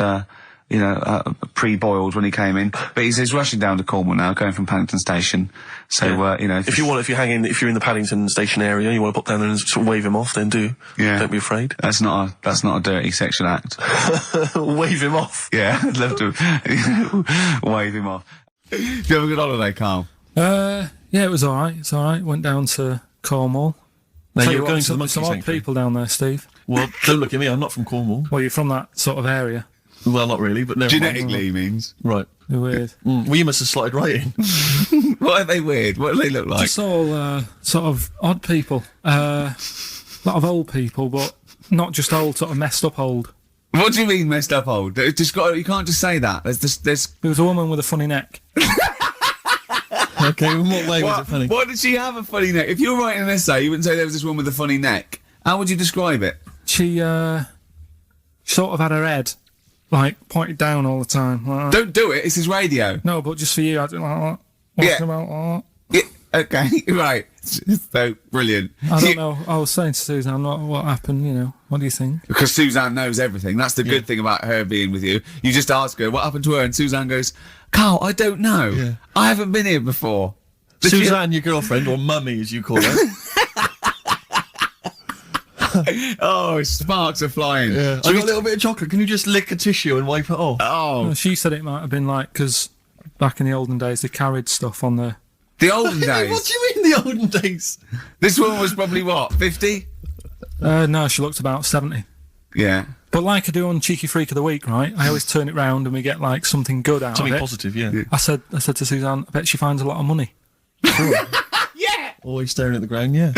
Oh, so dear. It was always good. So, maybe she just had new shoes and she was admiring them. Yeah. Did you think of that? Before you point the finger and judge? Mm. Or a necklace was too heavy.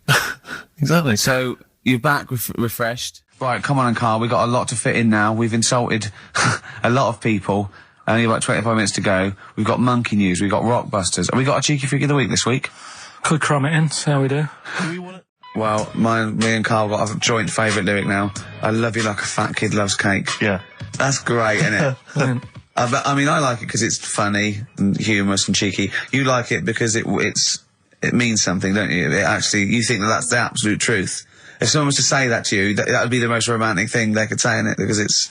No, I'm just thinking you know what it means. It's like the Elephant Man, right? The Elephant Man, that's what he's called. Again, you know what you're going to get. The fat kid loves cake. You've said it all, you don't have to say any more. I can't believe it. I'll tell you what made his day the other day. I love it. Jonathan Ross said The Elephant Man is one of the best films ever made. Yeah. Endorsed by a celebrity. I know. Well, by a film buff, really.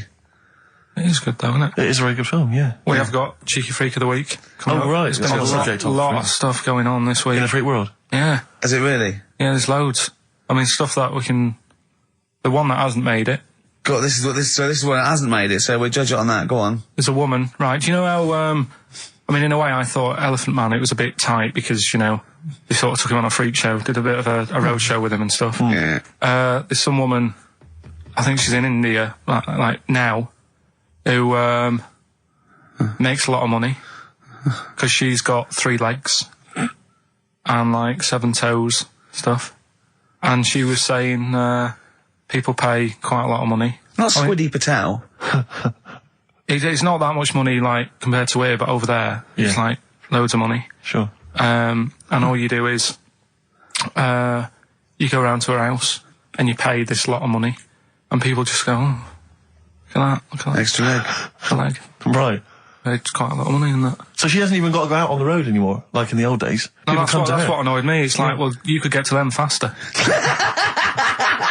You go and see them if they're paying the money. Sure. Oh. But yeah, what she could do is go in and buy a pair of shoes, right, and then nick one on the way out, because they only put one out, don't they? Good idea. So she could get, you know, 3 for the price of 2. Just offer. one of the many perks of having Just 3 one legs. of those perks of having 3 legs. The other one is, I mean, keepy uppy. But should be good at that. Shouldn't do that. She just stays at home and puts her feet up. But anyway, that's not even Cheeky Freak of the Week. That's coming up later. Coming up later. Oh, brilliant. Steve, you're thinking of taking over as producer, aren't you? Well, I just think it's a shambles. I've asked for Cheeky Freak of the Week, and it appears that Carl's not ready. He's not prepared. No, I can sort of remember it. It's just, I like to have all the information. Contempt for the listener.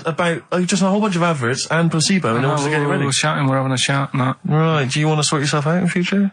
Yeah, someone, that's what we were chatting about. Someone emailed in about they watched the £200 tumour thing, and, when it was removed, it was carried away in a wheelbarrow, right?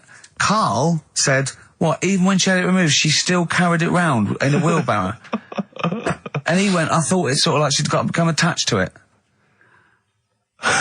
You definitely are my favourite thing in the world. It's great. Look at the way he's looking back. But I think they're all the same. The people, I have had more emails about people saying I watched the £200 tumour and I shaved me arse than anything else. When we ask questions about science, Shakespeare, we talk, nothing. Science concept. We talk about political issues. One person emailed in. They said I tuned into the £200 tumour documentary. It looked disgusting. I couldn't watch for long. What were you expecting? Yeah, that it might sing and dance, do a little show for you. Anyway, so what's these are really your listeners, Karl. Now, I think do you know what I mean? You find your niche, you attract your.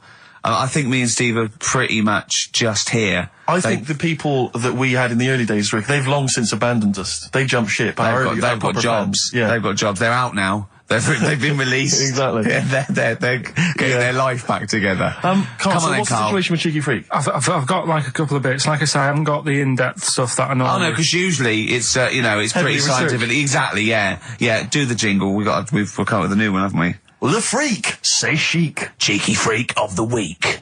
Right. Well, couple of bits. I don't know which one to use as the main feature for this week.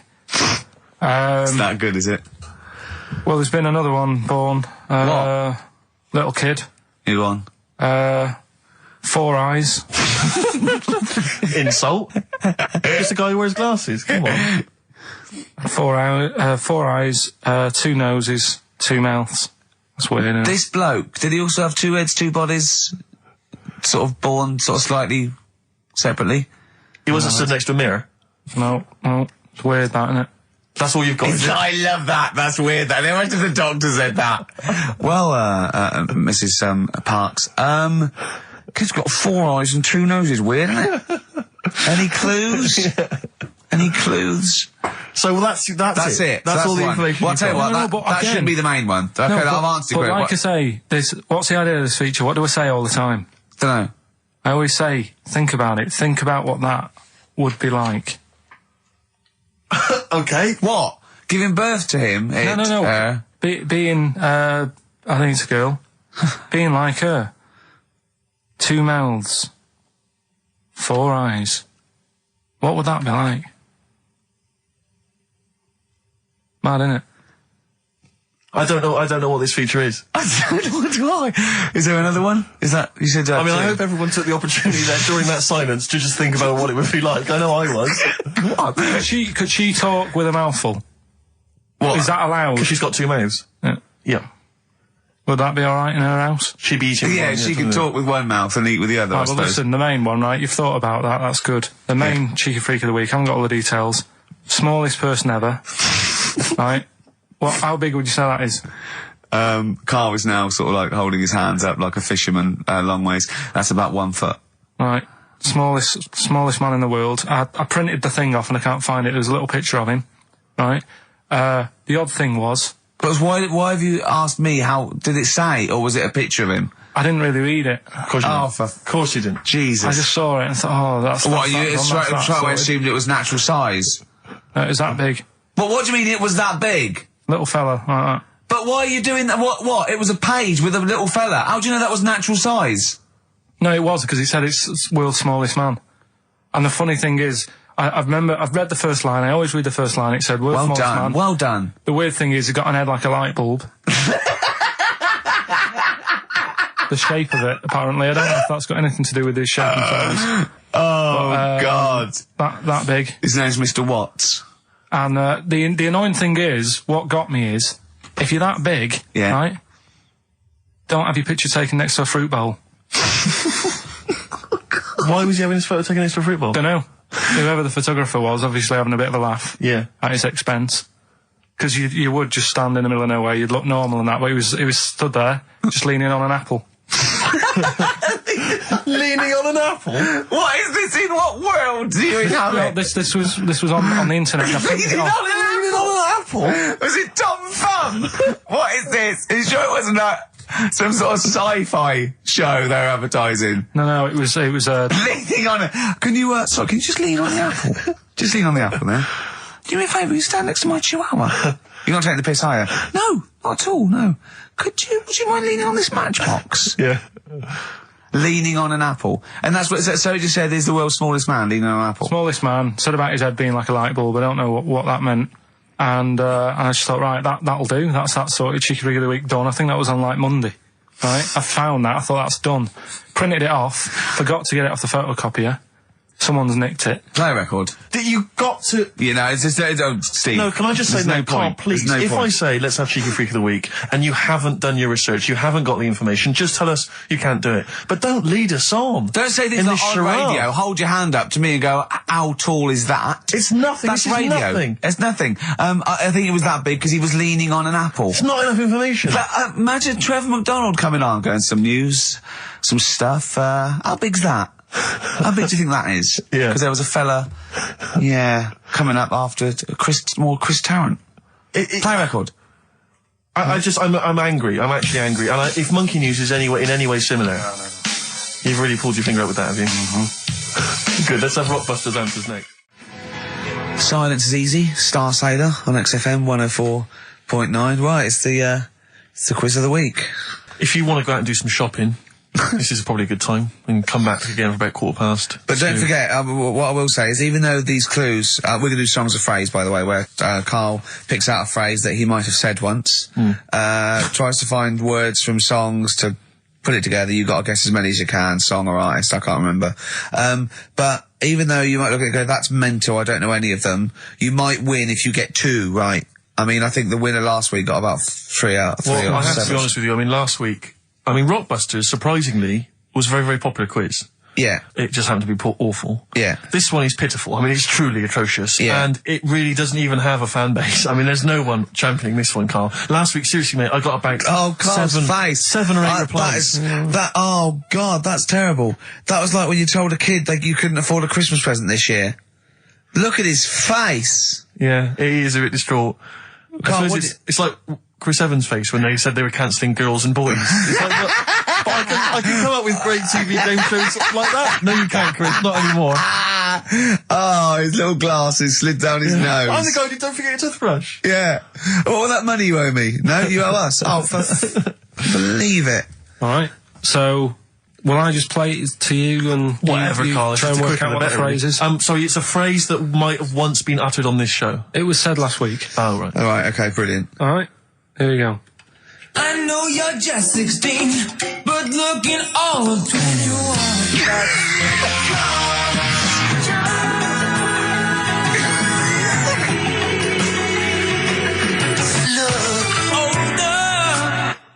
Right, I didn't quite hear it. I know what that is. That's ridiculous. What was it? What it is it's something like, right, you're only 16, but you look 26, and the Chinese look older than they are or something, because he said that. The Chinese don't age well. That is mental, Carl. It's the most convoluted, ridiculous, racist piece of material ever to be uttered on radio. Play it again.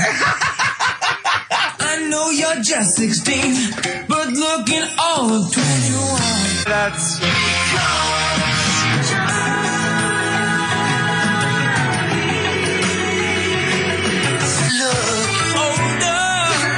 Okay, you're just 16 and looking all 21. That's because the Chinese look older. Carl, you've gone mental. All right. Oh, that is amazing. So, there you go, the well-known phrase, you're 16, looking all of 21, that's because the Chinese look older. Well-known phrase there, sweeping the nation. That'll be up there with "was up," and "shut that door." If they do a poll. Right. Okay, play it once more. We're after the artists. Just the artists. Yeah. I know you're just 16, but looking all of 21. That's...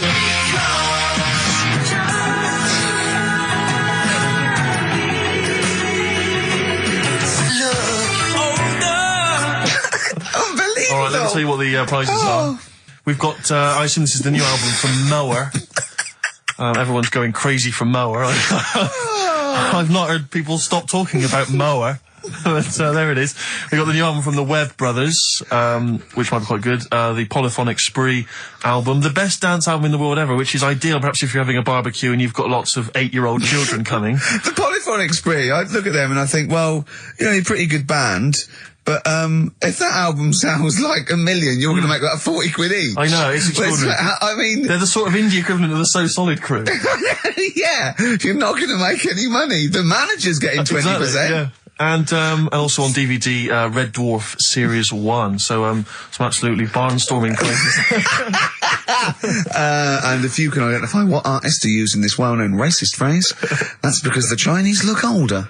Play it once more, Carl. One more time. I know you're just 16, but looking all of 21. That's...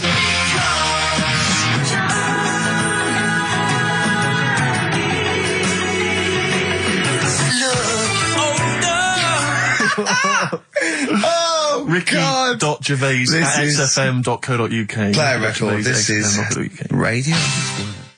Panic, the Smiths on XFM 104.9. Well, we've done the first half hour, which is mainly genital related. Then we've kicked in with some racism. You have to guess what artist. It seems just a couple of emails just to update you on what's coming in here. Go on. Natasha has emailed us. She says that she's of Chinese origin, and at 27 she often got mistaken for 24. So your notion that Chinese people don't age well is obviously factually incorrect. Yeah, well, we didn't need... Thank you for phoning, but I mean, honestly, trust us, Natasha, we didn't need you to tell us that. We know Carl is talking absolute nonsense. Wait till you get to 30. Oh dear, now this is quite a nice email from Paul. He says, let Carl know that I have a Chinese friend called Oi. Imagine the confusing and amusing situations we get into.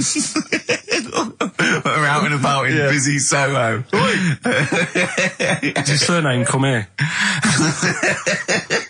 Lightning wit from Carl. Wait Nice. till you're 30. Yeah, I know. Brilliant. But no, actually, we've had a surprising response to Songs of Phrase this week, despite the fact everyone has agreed that it's racialist. They've nevertheless had a go. So keep your answers coming in, because we may as well. You're a hit, Carl. You're a hit. What? We still got monkey news. Yeah, I don't want to... Oh no, we got to do... Oh, look, play a record, we got to do the results. And then we got to do monkey news. Could we quickly do the results? Well, you say we've got to do the results. There's not people hanging on for them. Let's do it and just knock it out there before... Well, let's play a tune, let's come out and do it. Eddie Hot Rods, yeah, surely. Carl, quick, the results, then monkey news. I need some monkey news, but I need the results first. Right, play it again and give the answers. Here we go. Songs of Phrase. Songs of Phrase. Name the artist. Name the artist. I know you're just 16, but looking all of 21. Hue and Cry. That's... Who's that? Hang on. It's not our fault. Well, that's Philip Bailey again. That's too little. Right, it was... That was Roxette. The Look. Yeah. Right, we had, Hue and Cry started it off. Yeah. 16. That was Dean Martin. Because Jane's Addiction. Yeah. Because Cars. Yeah. Chinese Philip Bailey. Philip Bailey, that's second outing he's had. Last one we used him for Chinese, where there was a hairy Chinese kid. He's never got so many royalties being used in racist game shows. Brilliant. Then Roxette and finishing with George Michael. Oh dear. So brilliant. Who's the winner? Well, the winner, actually, it looks to me like he's got all of them here, from Bognor Regis. It's Stuart Birch. Well done, Stuart, and you get that bag of tat. Bognor Regis. Yep. Oh, just need his address. Takes me back as well. Yeah, if you just email in your address, Stuart, and you can have those goodies. If you're not interested, don't bother. Do you want to set up Songs of Phrase? Yeah. Oh, God. If you've not heard the show before... I thought we weren't doing this week. I thought we weren't. No, we'll do it once, right? And then next week's the last one, so we'll do Rockbusters. That might be the last one ever, depending on whether Carl decides to come back in October or not. Exactly. I'm bored of it. I told you I'm bored of it. Why are you bored with it? I get bored quick with stuff. Yeah. I told Suzanne the other night how lucky she was. I haven't got rid of her yet. She's... You know what I mean? Things... Did you put on a soft music, though, first, didn't you? You didn't just, like, start getting that around... You know you're a very lucky girl. Sorry? Well, I used to get bored with you and that. Yeah. Oh, dude. You're lucky you haven't pissed off. Yeah. Do you want to open the champagne or what? Well, she was annoyed the other night. What's that on your ear? Don't worry about it. Where'd you get out? We're walking to the pictures, right? To go and see Bruce Almighty. Sure. Why? And, just something to say, innit? Yeah. So you were trying to sneak in the back. So, on the way, cutting across Leicester Square, and those fellas who sell roses, he comes over, do you want one? I said, don't do that, she's allergic to them. Right, so he'd go away. Yeah. She got all annoyed about that. Because she's not allergic to them. Well, she's not allergic now, but they're about £3 each. But the point of that, Carl, is not that she really wants a rose, it's that you're willing to spend £3 on her. Taking us to the pictures. How much was that? That was £8 each. Did you pay for it, though? But didn't you ever... If I know you had her dressed up as a small child. Yeah. Me and my son, please. Or you made her sit on your shoulders and wear a long coat. Yeah, exactly. Anyway, listen, songs of phrase then. You paid for her to go in and then you went and had a pint while she watched it. Yeah, there's no point both of us seeing it, but tell me about it. Tell me what it's like. Oh, right, songs of phrase. So let's explain what songs of phrase is. You do it. Okay. Oh, really? If you think that Carl is bored with life, then you will be even more bored once you have heard this particular quiz. The gist of it is that Carl has taken a well-known phrase or saying... Well, no, stop me there. Not a well-known phrase. Something that he said once. On this show. Yeah, probably. And he's somehow compiled together a number of different songs which have somehow built up that particular phrase or sentence. If it's anything about Chinese people, Philip Bailey will be involved. That's all I can say. Okay, let's hear it then, Carl.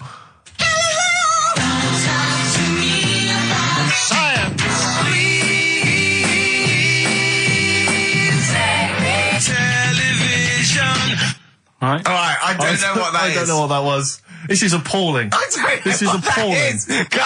Carl, I do not know what that is. What is the phrase?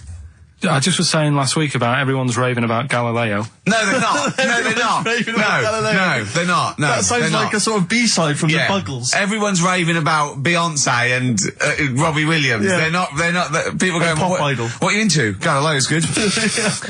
Yeah. Forget it. No! XFM. Placebo, song for Carl there. That's Special Needs on XFM 104.9. I'm Ricky Gervais, with me Steve Merchant, Karl Pilkington. We were doing songs of phrase. Oh yeah, I forgot about that. Yeah. Oh god. So what is this phrase? What is the phrase, Carl? Last week we were talking about Galileo. Right. And I just was saying, years ago, I can't remember now, when was it? When was he doing his thing? End of the 16th century, I think. Right. And he was messing about, trying to find out about speed of light or something, is it? No, he did lots of stuff, Galileo. All I was saying is, Gravity, back then, surely everyone was saying, stop messing with that, make us a telly. You know what I mean? There was other things that people would have been happier with. Sure. Back then. Like they didn't So have. the phrase exactly is what? The well-known phrase is what? Galileo, it goes like this, doesn't it?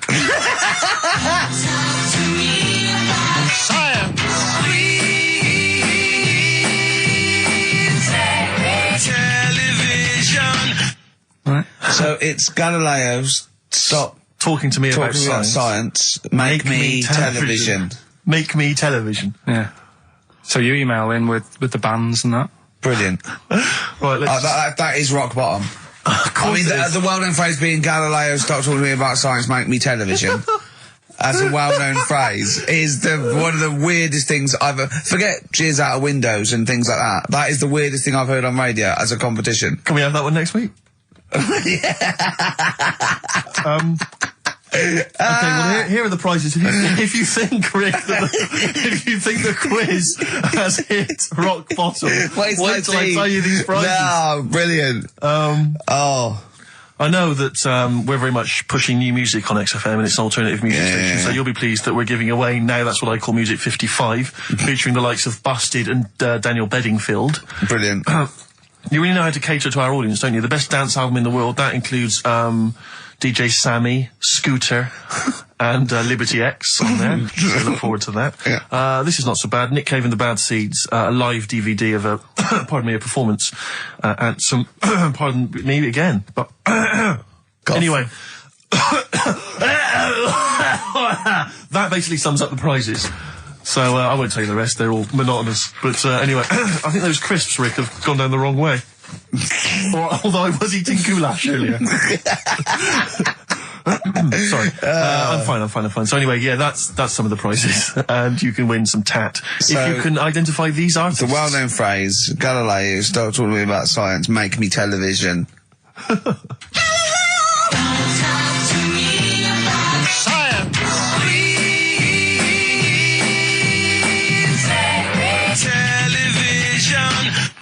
I just email. But easy this week, I think. Play a record, Carl. I mean, it's ridiculous. Ricky.gervais@xfm.co.uk. The Pixies. Answers rushing in, we should point out, for the quiz. Most of them agreeing that it's pointless. Some people have called it... It's Songs of Phrase, of course. Some people are referring to it now as Songs of Arse. Which is more than appropriate. But you'll be pleased to know that it's ending this week, and next week we've got the return of the even more pitiful Rockbusters. For the last one. That's back for the last one. We'd perhaps also need your petitions to Carl. If you want us to stay on the air, then you need to petition Carl, giving good reasons why he should stay, why this show isn't boring, or rather why he shouldn't be bored by it. I mean, you're bound to be bored as listeners, but obviously he's running out of steam now. What are you fed up with? You're just fed up with, in general, are you? I mean, you want your Saturdays back, do you? Just want a bit of a life back, that's all. But you don't do anything with your life when you've got it. Why don't you do this instead of, like, your day job? Can't. It's more important than my day job, innit? That's what earns the company money and that. Know what I mean? Well. So... Why don't you do a regular show then? Sack someone who's, quite frankly, not putting the weight. I've done that. I did that years ago. What do you mean? Done it. Told you, I've done a lot of stuff. Boxing, done. Tick. Dancing, done. No, you turned up, the place was shut. Yeah, but... Dancing? When did you do dancing? That's when he went and said, I want to do dancing, and he went along to the place, and it was shut, and that was it. And he said, I didn't do it anymore. That's not doing it, is it? Boxing, he had a fight with one lad, then the lad beat him up, and he didn't go again. Oh dear, it's pathetic. Well, anyway, yeah, so this is basically our penultimate show. Next week's the final, and we're all looking forward to that enormously. Yeah. But that may be it forever then, and this all for one, one for all for one. The Three Musketeers, gone forever. Yeah. I, for one, will be pleased. Oh, I have to get some of these taped, because I like coming in and sort of, Incidentally, Rick, don't be afraid to nick as many CDs as you see fit on that last show. People have already nicked them. No, I know, but just take whatever you want. That 4 Non-Blondes is still there, isn't it? I think it's still there. Because I don't want that to be nicked. Yeah. And I got a feeling, because I don't think there's any Smiths in the library, but there's quite a lot of Gina G. Really? What? What was that sigh for? Nothing. What? Ooh. Play a record. Monkey News is on the way, plus the results. This isn't radio. You've got to keep talking or playing music. Play some music? Yeah. I was going to say the winner. I don't think anyone cares. Oh, come on. Someone got all of them, didn't they? Well, okay, play it again then. This was Songs of Phrase. You did this. The well-known phrase is Galileo, stop talking about science, make me television.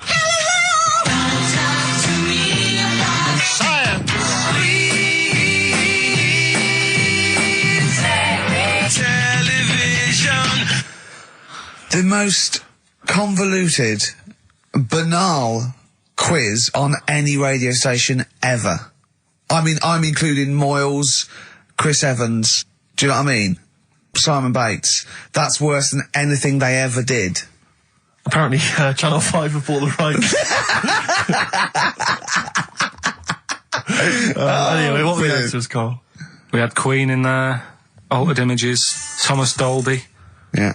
Beatles, Aretha Franklin, and Red Hot Chili Peppers. Well, extraordinarily, Tracy and John Burton from Colchester and Essex got all of those right. Why they would want the prizes, I've no idea, but good luck to them. They can enjoy those at some point. God bless.